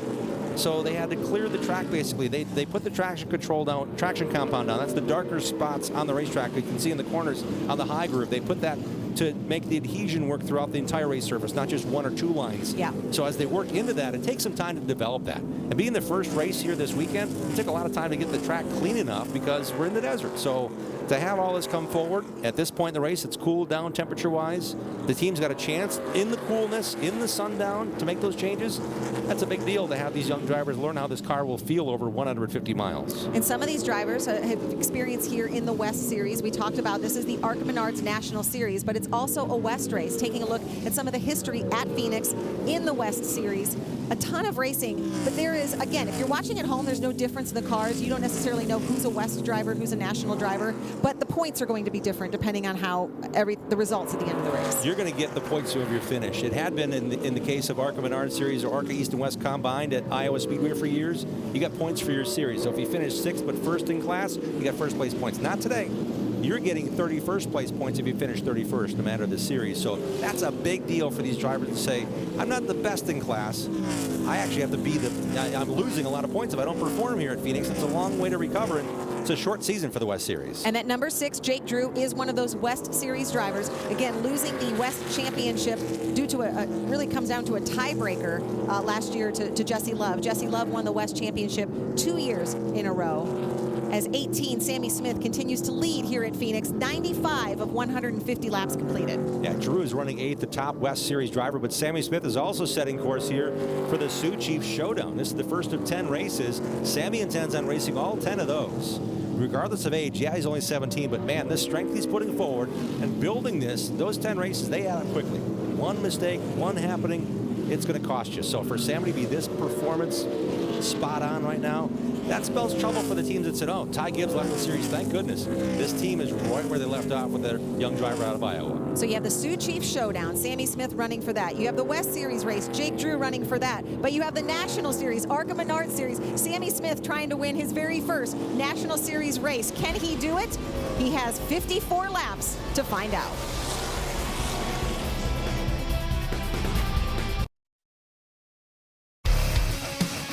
Welcome back to Phoenix Raceway, the ARCA Menards Series General Tire 150. You see the yellow flag and the yellow cactus light. The caution is out with 48 laps to go in this race. That's the number 42 of Christian Rose, the 26-year-old from West Virginia. Krista Kelly alongside Jim Trado upstairs, Mike Massaro down in the pits, bringing you the action for this first race for MAV TV in the 2022 season, the second race for the ARCA Menards Series this year. Christian, new to the series, ran a couple West races last year, ran Daytona this year with Bruce Cook. He had high hopes, thinking, hey, if I can run a lot of these races and keep it clean, more opportunities will come for the former Division I baseball player turned race driver. Just the last 4 years since he ended his college career, he's been focused on driving, getting these opportunities. But I think there's a little more we can't see behind that wall there. Rick Corelli's his spotter, which helped him a ton.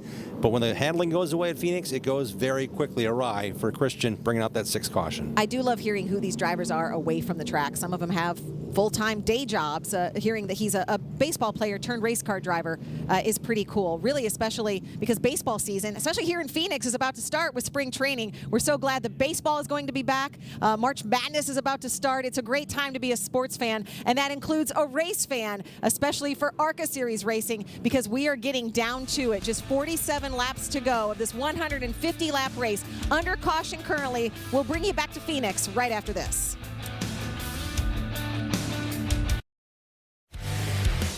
A sunset is always beautiful, but something about a sunset in the desert, especially when we know we just have 45 laps of racing before we crown a winner tonight at Phoenix. I've got a new way to call this place. It's the Racing Oasis. Oh, really? Did you just coin that? I just made it up. I like it. Sound okay? It sounds great. T-shirts. I don't feel like you can. I don't know if you can take credit for that, though. I feel like that's probably been used somewhere. It should be. Yeah. Riding on board with the General Tire camera of Bridget Burgess. Bridget Burgess, we talked about her at the start of the race, number 88. A really cool story, not because she's a female driver, but because this is a family affair for her. Yeah, it's really neat to see Bridget out here. She finished 9th in points last year. Literally, the team is her mom, her dad Adam is the spotter, but Sarah, her mom, has been a racer. Moved from Australia to 10 years ago, or more now. She moved to California, then Utah. Bridget, all the way along, followed mom to the Lucas Oil Off-Road Racing Series. And Sarah got a very special award, the General Tire Spirit Award, for her involvement. Parameters are true sportsmanship on and off the racetrack. She got that award earlier today. And Mike's downstairs with Sarah. And real quick, yeah, you just won the Spirit Award. Congratulations. How would you assess the way the race is going right now for your daughter? The race has been pretty tough at the moment, just trying to, get back into it. Everything came together for our season last minute. I mean, thanks to HMH Construction and Gear Wrench, we're able to get here this weekend and commit to the whole season. It's just been a little tough to get the car right. There's a couple of things we have to work on through the year, but, everything's a learning process, so we'll just hope to get better throughout the year. Well, nice run so far. Congratulations on the award. It's amazing. I mean, thanks to General Tire for putting it together and having this award available. I'm happy to support Tunnel to Towers as part of the Spirit Award, so thank you. All right, guys, we're ready to go back to green. She got $5,000 for the award and was also awarding a charity of her choice from General Tire, giving $2,500 to whoever she chooses as a nice gesture as part of that Spirit Award continuation. And Bridget Burgess, Sarah's daughter, currently running 25th in that 88 as they come out of 3 to get ready to go back racing. And green flag is in the air. We are just 44 laps to go in the General Tire 150. Sammy Smith throws the outside line, but here comes Daniel Dye, the bottom feeder. Can he do it again on a restart? Indeed he can. Wow. But Taylor Gray is right there too, challenging Sammy Smith for that second position.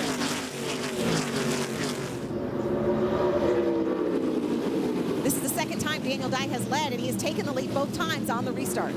Yeah, we'll see how long it takes. And again, Sammy Smith may not have that great car he had the last time he grabbed the lead back just a lap and a half after Dye grabbed it from him. Look at that 20, Jesse Love down low. You see the number 2, Nick Sanchez, come up, battling with his teammate, Raja Caruth in the 61. That's the battle for 5th. Great racing here. Jake Drew has come to life as well. And that orange and blue number 6, he's racing in 8th. That's where he restarted. But look at the charge he has. He has inside position on Mosak into turn 3. Connor Mosak in that 23, currently racing 7th, but Jake Drew is right there. Love this shot. Yeah, we've got some dirt flying. We got some windshields getting full of oil. This is about time that Jake Drew has to make it work, make it happen. Phoenix is a big racetrack. They race a lot of great short tracks across the western region for the ARCA Menards Series West, but this track will be the finale. So Jake Drew again trying to get position here. Look at these 2 teammates, Nick Sanchez in the 2, Raja Caruth in the 61. They are door to door battling for that top 5 position. Oh, they're not giving up yet. We talked about that restart after the break, and Raja had the better car, but Nick is making that bottom work, way to the bottom. He comes up the racetrack. Raja gives him maybe a little too much room, I'd say, at this point in the race.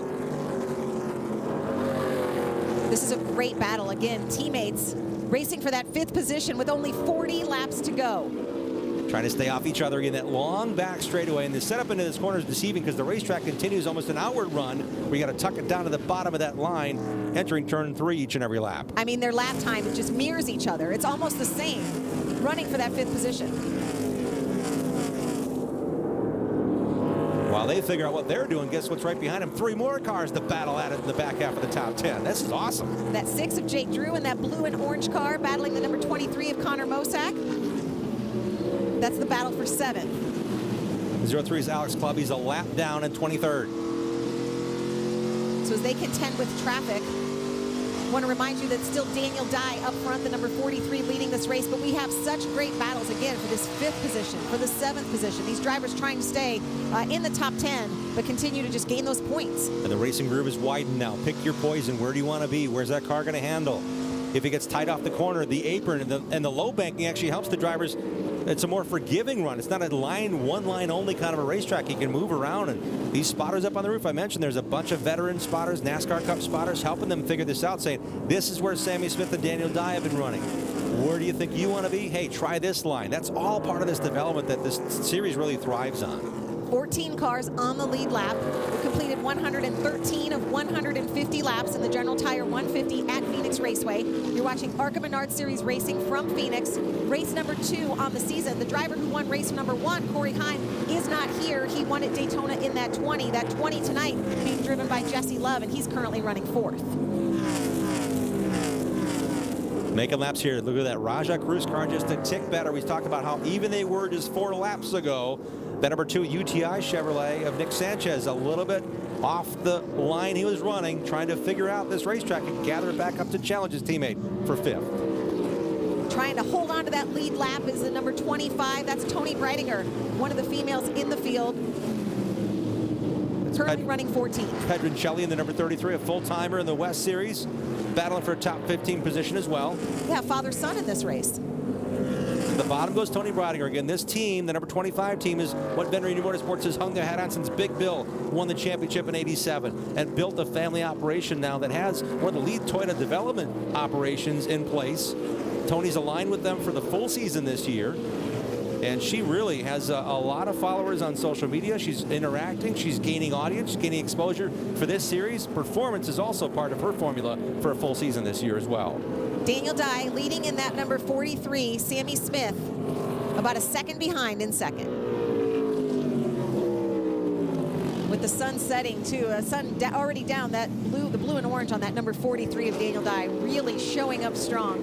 Daniel Dye is one of the National Series winners in this race. He has won here before, as we're taking a look at the number 13 of Todd Souza in 11th. Todd's run here a bunch. 12 West races and a combination race last year. He finished 8th amongst these drivers a year ago in March. So talk about Todd having good runs. Todd's really come on. Yes, he's a good driver. Now he's finishing top 10 in races. 6 top 10s last year in 9 races. 7th in points for the veteran driver. Yeah, he is a veteran. 57 years old. We talk about the teenagers a lot, but let's give Todd Souza his due, running 11th here in the closing lap. Not closing laps, but 118 of 150. Car owner, wife Kelly on that team.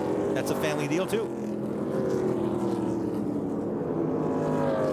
There we see that number 9, Tanner Reif, running 13th. Look, we talk a lot about Jake Drew. They are teammates. The cars look similar, that 6 and 9, both in that blue and orange paint scheme. Bounty Rookie Challenge is awarded in the ARCA Menards Series West. It's also awarded in the ARCA Menards Series East. Jake Drew won the Rookie of the Year title last year in the West Series while finishing 2nd in points.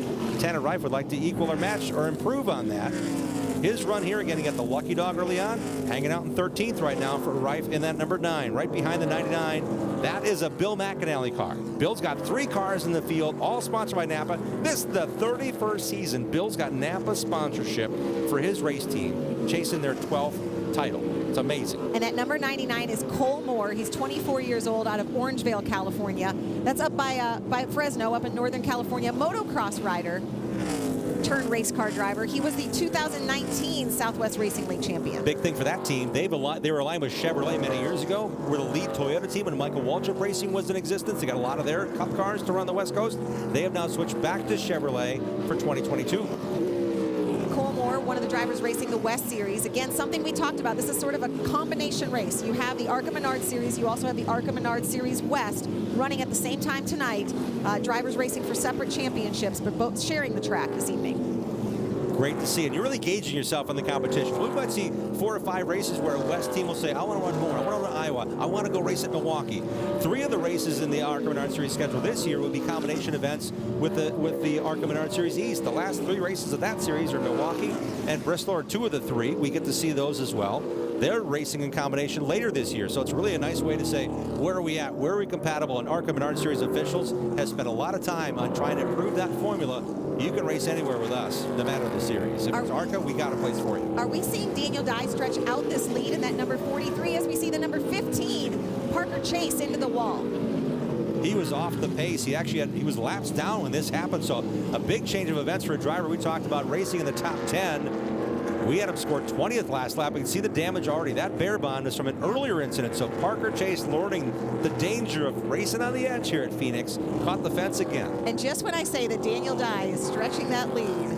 I don't see the caution flag yet, though, Krista. Here we go. We're racing. Ooh. Putting a lap on Takuma Koga in that number 7 for Jerry Pitts. That's another full-time West team for Takuga. Has been really strong. Last couple of years, top 10 finishes more often than not in the West Series. Nice job for him, for Joe Nava, and last year with the number 7 team of Jerry Pitts for the first time. So at that race, at the mid-race break, again, the report that Mike Massaro gave, Daniel Dye talked about, and he talked to you on the radio, his car felt balanced. He felt really good. He sounded calm on the radio. Sammy Smith and Taylor Gray, the 2 drivers we talked about all night battling for the lead. There you see Sammy Smith in that 18, talked about being a little tight and having to make those small adjustments as we knew the track would change. It looks like Daniel Dye and that 43 team, at least for now, have dialed it in correctly.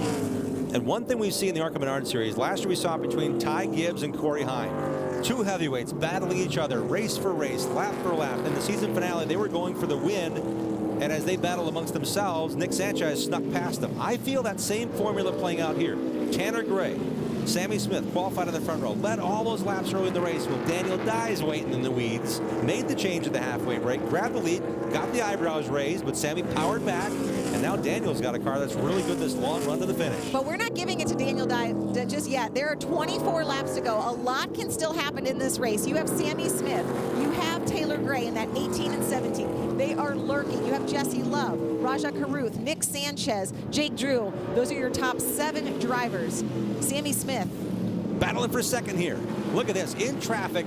Sammy Smith's got second, but here comes Taylor Gray. A bit of a wiggle. He's putting it on the line now. He is hunting him down. Lap traffic, I think, is going to be part of what they need to deal with. Again, we've got a 39-car field. Sometimes on the short tracks, we have half of that. Now we're looking at trying to run through traffic at these speeds on this 1 mile racetrack. 29-second laps, 27-second laps. A lot to negotiate here. Oh, here goes Here he comes. He's going low. Hard left. No signal, no indicator on the turn signal there. He just cranked it left and went. They are side by side. This is the battle for second. Couldn't help but get up into him there. Taylor's car was so free on entry into turn number 1. Got into Sammy, got off him in time. Great save by Taylor. I'd say that's a Reese's sweet move by Taylor not to wipe them both out. As they deal with lap traffic, again, the leader is Daniel Dye in the 43. We're watching the battle for second between the 18 of Sammy Smith and the 17 of Taylor Gray. They started on the front row tonight. They're now currently battling to get back up, one of them to keep that second position. 130-mile-per-hour chess match playing out here with 21 laps to go. And it is a huge gap from this battle we're seeing for second back up to the leader, Daniel Dye. Nearly 4 seconds, the difference between the second, third, and the leader, Daniel Dye. Settled out, the 20 of Jesse Love's kind of in the picture. Rajah Cruz back in 5th ahead of his teammate. They're settled in now. Jake Cruz back in 7th, and here we go again. Taylor Gray taking the edge. Just love how they kind of gauge and play and say, you know what, I saw something there. Last lap, don't do that again or I'm going to get you. Great veteran moves out of 17-year-old Sammy Smith and 16-year-old Taylor Gray in his 4th race here in the ARCA Menards Series platform at Phoenix. Caution on the racetrack. That's the number 12, D.L. Wilson, 57-year-old out of Texas. And that red and white with the spin. Yeah, DL racing for Andy Hillenberg. Andy Hillenberg, a former ARCA Menards Series driving champion, one of the very few guys that has raced both in the Daytona 500 and the Indy 500. We're talking about Indiana's Andy Hillenberg helping DL. He's been one of those guys that said, you know what, I retired as a Texas law enforcement officer. I want to go racing. Andy, what do you got? Andy said, let's do this. Last year, DL got in one of Andy's cars 14 times. It's a great time for DL to just kind of get that competitiveness back. And Andy does a lot of spotting and guides all of his drivers, 2 or 3 or 4 cars in a given race for Andy Hillenberg and Fast Track Racing and their investment in developing these drivers, no matter the age. I have to wonder what this does for Daniel Dye. The caution's out. We know we're going to have another restart. Wouldn't it be nice to go down there and hear from the team? Guess what? We can. Mike? Hey, Krista, catching up with the crew chief, Chad Bryant. Now, Chad, you had a nice, comfortable lead there, and now it goes away. What are you expecting on this restart? We just need to execute right here. We've done a good job to this point. Can't thank Derek Nealon enough for how he's coaching Daniel along. Daniel's doing a great job. The guys worked their asses off all day long and gave us a good piece here. Hopefully we can close it out. Nothing crazy happens, but it is Phoenix, and they tend to get a little wild on these restarts here at the end, as we've seen with 18 in the past. Here a year ago, he lost the race after dominating for him. So hopefully we execute. Hopefully it goes our way. Can't thank everybody at GMS Racing, GMS Fab enough for what they gave us this week. Got a pretty good little hot rod. Good luck. Thank you. Well, Chris, it certainly seems the adjustments they made at the break have been working. They were able to check out in clean air, but it's going to be very interesting to see what happens on this restart. Chad Bryant referring to the number 18 team. Ty Gibbs, the driver at the time. When we first raced here in March of 20, he came out and dominated but didn't win the race. A late race mistake by Ty cost him the win. Chandler Smith and Michael Self both passed him. Ty ended up back in 3rd and disappointed. So as Chad builds that library, it's like, hey, the 18 might have a little chink in the might have the ability to say, we don't have everything we need. We don't have that metal perfect. There's a couple of dents here, a couple of dents there. Chad's now prying away at that, giving confidence to his young driver. I've heard Chad plenty of times in the corner of a racetrack talking to his driver. This is what you need to do better. Gets off the pit box and gets so engaged with his drivers. Just 17 laps to go in this race, and we're going to see another restart as we are under caution for the 7th time in this race. Couple of reminders. Only the leader gets to choose what lane they want to restart, and everybody else has to fall in. So he has, or she has, outside or inside choice. And we see that Geico logo and a big line before the left side of that logo. That's the restart line for the ARCA Menards Series. So as long as the control car gets that line first, you can pass him after that, but he has the right to get there first. So that's all part of that game, and that restart zone really is almost half a lap long. We've seen how they fan out and narrow up in turn 1. That's a half a mile away from where they really need to get it right to get the speed and carry it in to the 1st and 2nd corner. The number 17, Taylor Gray, currently racing 2nd. He started this race 2nd. And this team is battling through an all-black race car in tribute to their team member who was driving the semi, the team hauler through Texas this week, and had an accident on the highway that cost his life, and 2 crew members were in that truck with him. They've been treated and released from the hospital. The other driver, the other vehicle involved, was injured as well. So a lot of thought and heavy heart really in reflection for this team. Yeah, they've got a young driver. They got a lot to prove, but in reality, they had to do a lot of work, and the community has rallied around them as well. What do you need? How can we help?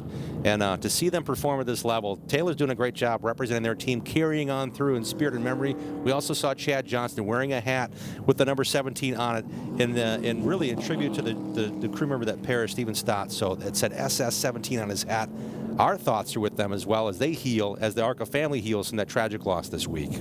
And one of the ways, as racers, what they do is they go to the track and do what they know, which is race. And Taylor Gray able to put that car on the front row, the second spot in the practice qualifying, turning the second fastest lap, second only to Sammy Smith. Sammy Smith currently running third in that number 18 as we continue to ride along there with the 17. You see David Gilliland, the team owner, the 17 owned by David Gilliland. He's one of, there's the hat, the SS17 for their fallen teammate. And David, he's built this from a small 2-car garage, super late model team to try to go race with, try to build Rafael Lassard's career, try to get something going for his son Todd. That has worked in spades. Getting involved now with Ford Performance and Johnny Gray, getting involved with DGR and having a full-time truck operation, having 1, 2, 3 ARCA Menards Series races, racing out the West, racing in the East full-time. A lot of things going on in David's world here, and Taylor Gray is shining once again. This driver has been impressive. He's only 16 years of age, but man, he's got so much talent.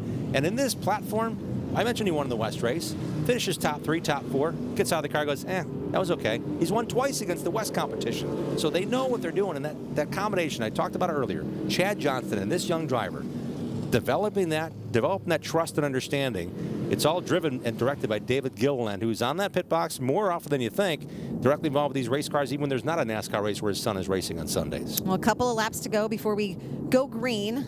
So we've been talking about the 17, but let's talk about that number 20, Jesse Love, another one of these young kids. So much success in the West Series. It took him a long time to win a championship. He won 3 of the first 7 races out of the box in his first full run in the West Series, won the championship in 2020.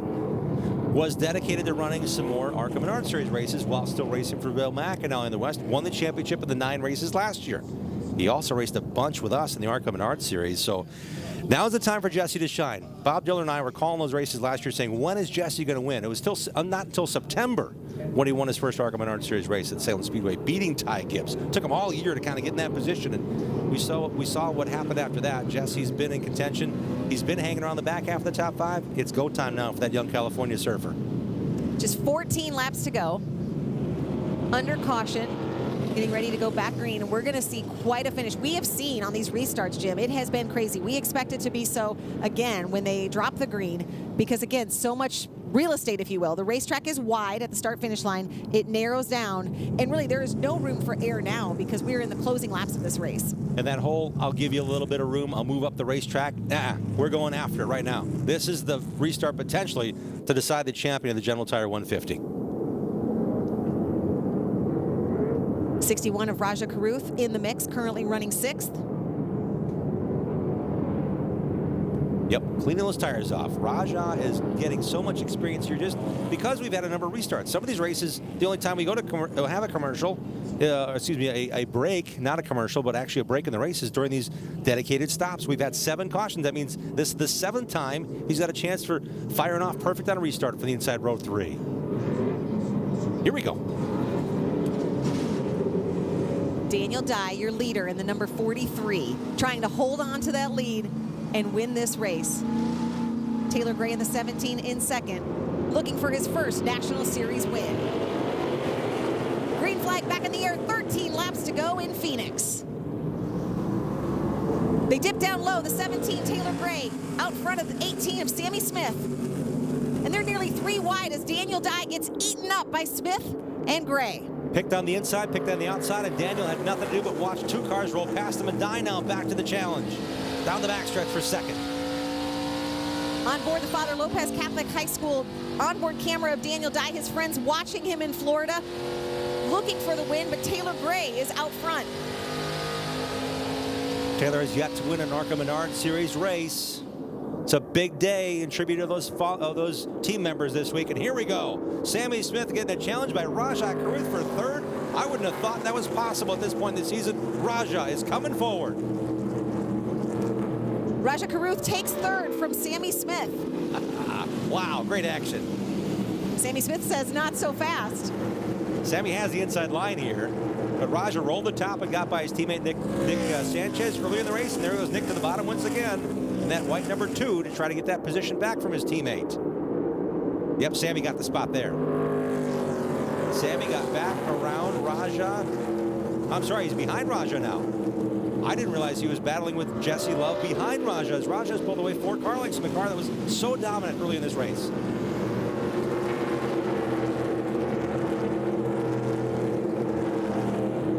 Let's take a look at the replay, the auto park it replay of what happened there on that restart. Daniel Dye was in the lead, but look at Taylor Gray in that 17. Sammy Smith in the 18 just swallow him up. And then Taylor Gray is off to the races. And he shot out of that spot in the middle of turn 1. He gassed it and got the traction he needed. Could that be the Reese's Sweet move of the race? Ooh, we need another nomination. Yeah. That's a good one. Caution is out. With 8 laps to go. DL Wilson again spinning for the 2nd consecutive time to bring out our 8th caution. But, you know, there's a lot to manage, a lot to handle. And when the car's a little bit off, we saw him have, appeared to be have damage on the car. When the car's a little bit off and there's not banking to hold, there's a lot going on at Phoenix Raceway and a very high speed. We mentioned 130 mile per hour average speeds in these ARCA Menards Series cars. A lot to take in this point in the race if the car is not perfect. So Daniel Dye had the lead. He loses it on the restart. Taylor Gray has the lead, but a caution comes out. Another restart is coming with just 8 laps to go. Who will win this race? We are moments from finding out as we bring you back to Phoenix right after this.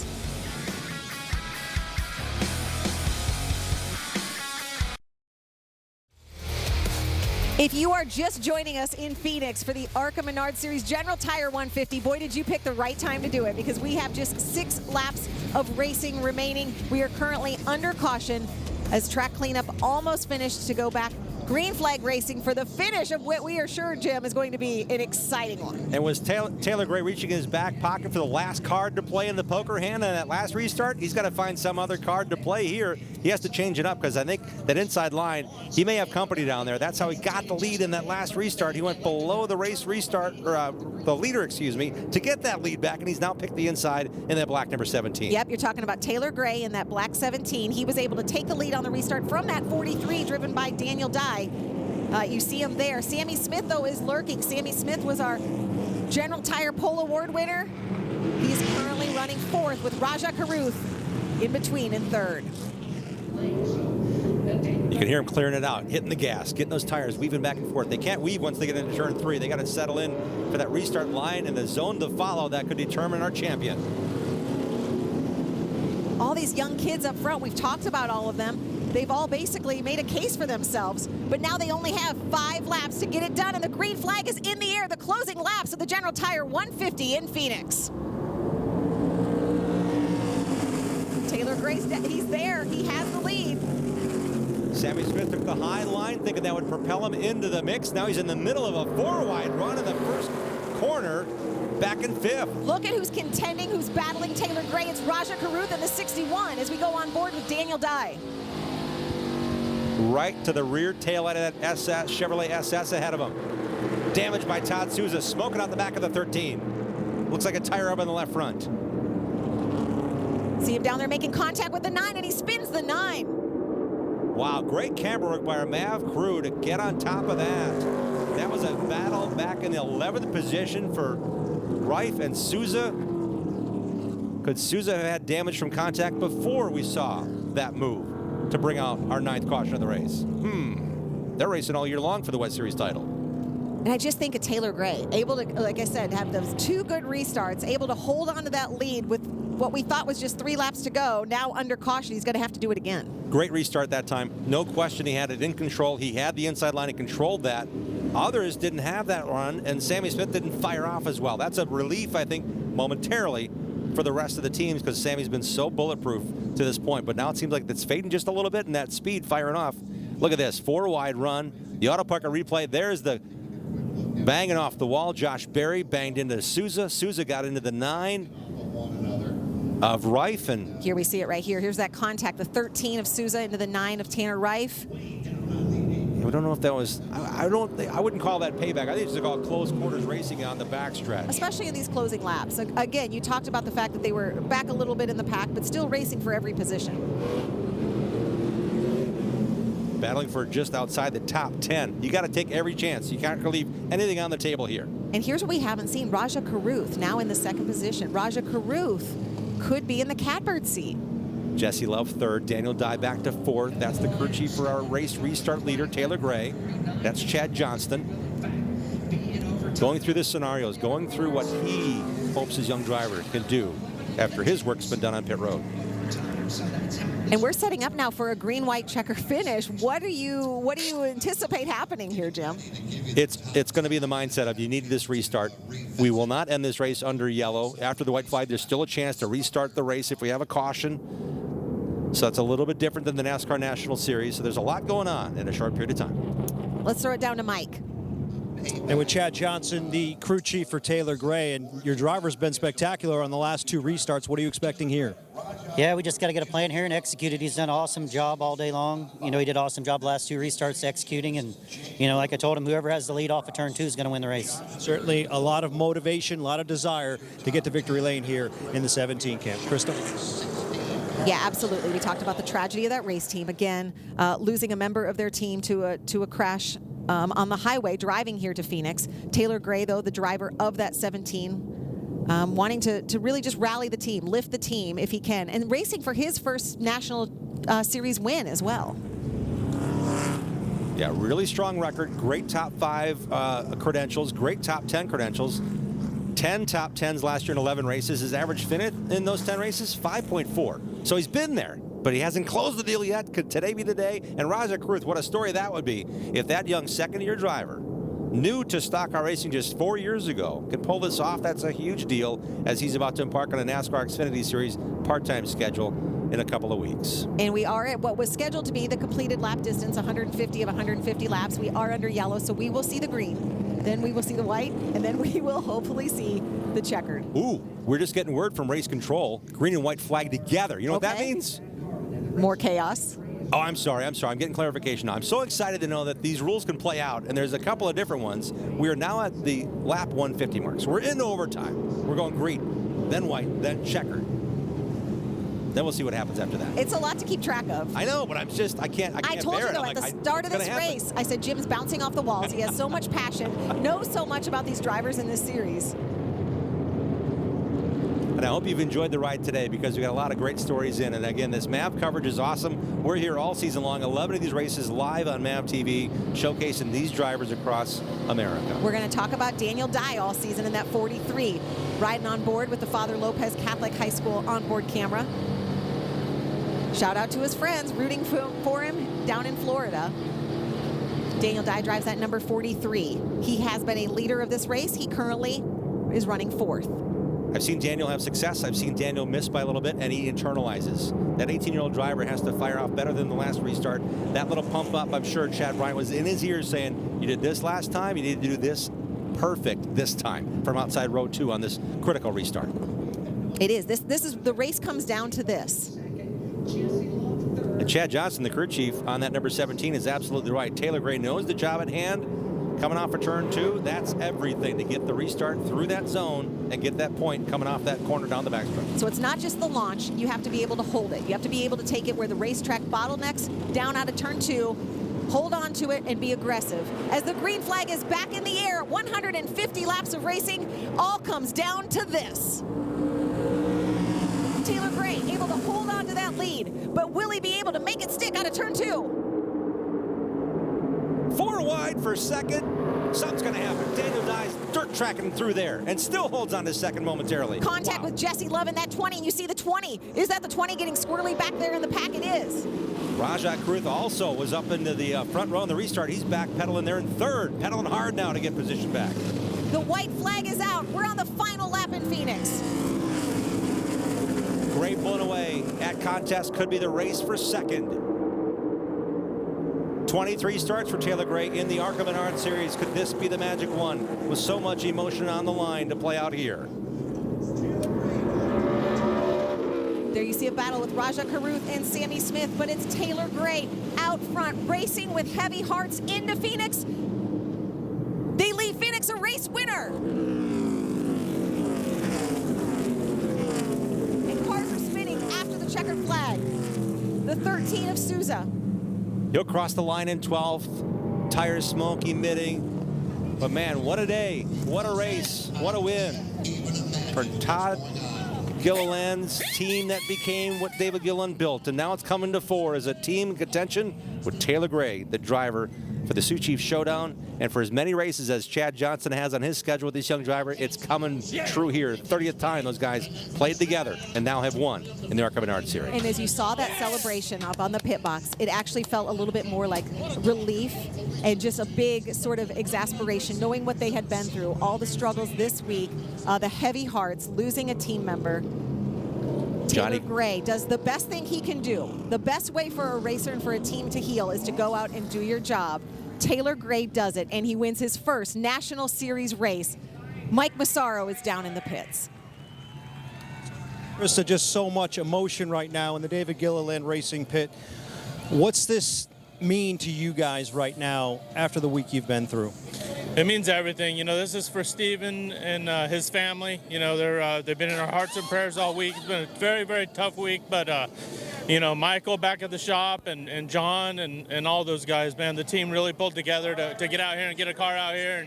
And Taylor did a great job, and just couldn't be prouder of this race team, and just so happy. And, you know, Steven's family is watching this race, and this is for you guys. An agonizing week for this entire race team, but it ends with a win here in Phoenix. Back to you. So emotional. You saw the tears. David Gilliland, knowing what his team has been through. See Taylor Gray, just 16 years old, out of Mooresville, North Carolina. Taylor's family bought into this team. His grandfather Johnny is part owner of David Gilliland Racing, and Taylor himself overcame injury a year ago. As he points skyward, this young man has overcome a lot after spending 11 weeks in recovery of his own after a road accident that he had lower leg injuries from. And this is an emotional day, no question, for many, many reasons for that young driver. Well, and we're going to hear from him and more about this win. Taylor Gray, your winner at Phoenix, just 16 years old as he carries the checkered flag, the most prized possession in racing. He is your winner. The ARCA Menards Series is brought to you by Richmond Water Heaters, the water heater experts. Auto Park It. The future of parking is here. See it at autoparkit.com. And by Lucas Oil. Keep that engine alive. Back in Phoenix, the race is complete. We actually gave you a little bit of bonus racing, 154 laps after some late race cautions. Taylor Gray in that 17, a first-time National Series winner tonight, outlasting Daniel Dye, Sammy Smith, the pole sitter, Raja Caruth, and Jake Drew rounding out the top 5. Great job by Jake Drew, the highest driver that finished in the West Series. He's racing full-time this year, racing for the championship. Jesse Love back to 6th. I also want to point out how good Connor Mosak is in 10th. A 39-car field, just his 4th ARCA Menards Series start, bringing home that Brett Holmes racing car in 10th. Nice job by the 23 team. Further back in the field, again, we talked Cole Moore a little bit. A great run for him, another West Series driver. Joey East, really, he's one to watch in the West Series. I think it's going to come down to Joey East and Jake Drew in the West. That's a nest of drivers, 11th through 14th, that raced all race long. They're all full-time in the ARCA Menards Series West Series. Tony Brodiger, nice job in 15th as well. Great job by those drivers to finish top 20. But the night, of course, belongs to Taylor Gray. Mike Massaro is downstairs with tonight's winner as he climbs atop the car and points skyward.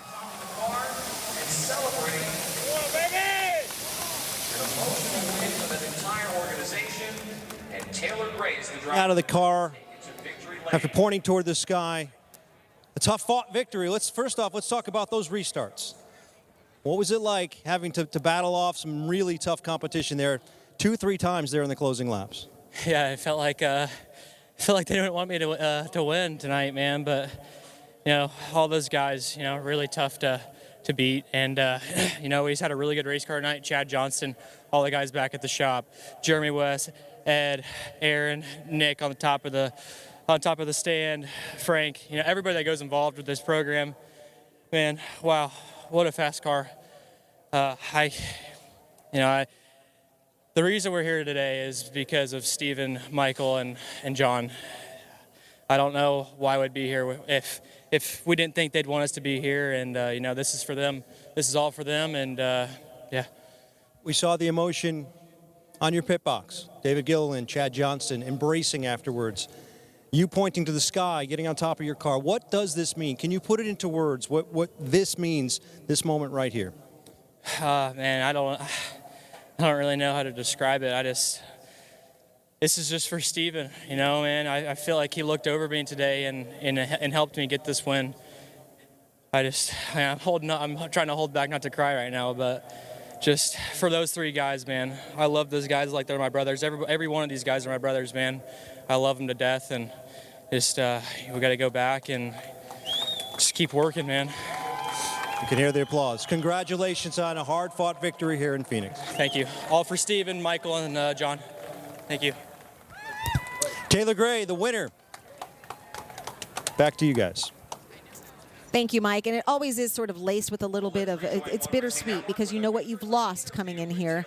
But you also, like Taylor said, the best thing they can do is go out and win the race. And it's almost like that 16-year-old was carrying that pressure on his shoulders. And he's been able to perform at that level. I mean, he's really been able to manage that. His older brother, Tanner, was brought back into circle track racing because of what Taylor has said. Let's do this together. And the Gray family, Johnny Gray is part of this deal. They've got Frank Kimmel, the 10-time ARCA champ, as the car chief on this deal for David Gilliland Racing. He's in the shop every day. Taylor's in the shop. He goes to lunch with these guys 2-3 times a week. I mean, it's a real tight team that has gone to victory lane for the first time with that young driver. Well, a driver we also talked about a lot tonight was Daniel Dye. Mike is with him. And Daniel Dye certainly had a car that came to life in the second half of this race. It certainly seemed like, you know, at one point you were the class of the field, had a 4-second lead at one point. Came up just a little bit short, though. How would you summarize the way the night ended up? Yeah, I mean, we had a great car. GMS brought a really good Chevrolet. You know, having Allegiant, Heiss, and Father Lopez, my high school on the hood, was really cool. Led a lot of laps. Just came down to a decision that I'll never make again to pick the top at Phoenix on the money restart. So, yeah, it's just not smart doing it at short track. I don't know. It's going to sting for a really long time, but really fast car. I'm super proud to be a part of this GMS racing organization with Mike Beam and Mr. Gallagher. Just super excited of what we're going to do this year. We ran away with it, you know, to finish second here in this race sponsored by General Tire, which is, you know, obviously a great supporter of our series, is really cool. Ours were rolling pretty good. You know, a couple of different things probably could have got us a win. No caution, pick the bottom, not have to Tokyo drift 1 and 2 there on that last restart, but that's just part of racing, so we'll get it next time. Nice run. Thank you. A lot of momentum heading forward for Daniel Dye, second place finish here in Phoenix. A lot to learn from Mike. That second place finish follows up the third place at Daytona. I think he's going to come out of here with the point lead at this point in the season for that young driver. That breeds confidence heading to Talladega. And learning something every time. We will wrap things up from Phoenix. The General Tire 150, Taylor Gray, tonight's winner. More right after this.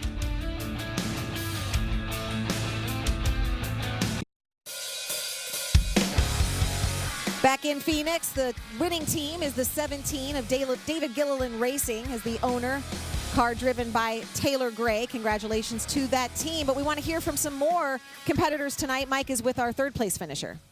And that would be Sammy Smith. He started on the pole, led a bunch of laps early on in this race, but things changed there in the second half of the race, it seemed like, and it came down to a number of restarts. So how would you describe those closing laps?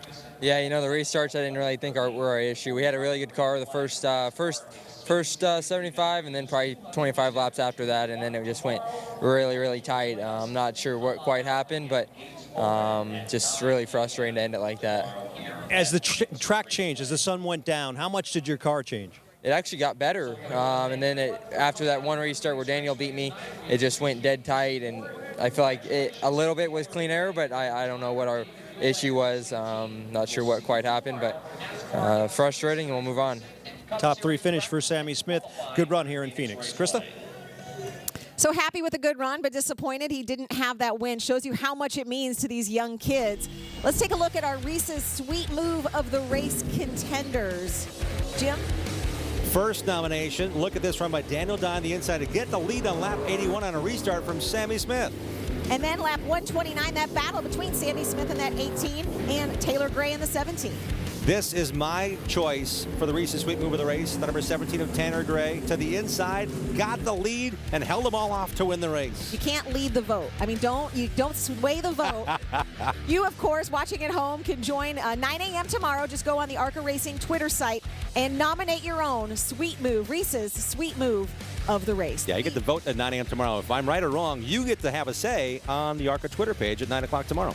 Absolutely. 3 great moves to choose from. And we saw a great race tonight. You talked about it, the big stage, Jim, at the start of the race. You talked about the teenagers. We saw a little bit of everything. Yeah, Taylor Gray led 76 laps. He wins the Sprecher Lap Leader Award of the race. That's another point towards the championship. Suchi's Showdown is on tap for him, as he won't be able to race all the races because he's too young to do all of them. Be sure to join us live for our next race on MAV TV, June 11th, for the ARCA Menards Series Iowa 150 at the Iowa Speedway. For Mike Massaro and Jim Trado, I'm Krista Kelly saying congratulations to our ARCA Menards Series winner. They drove in with losing a team member. They felt the pressure, and they delivered. Congratulations to Taylor Gray.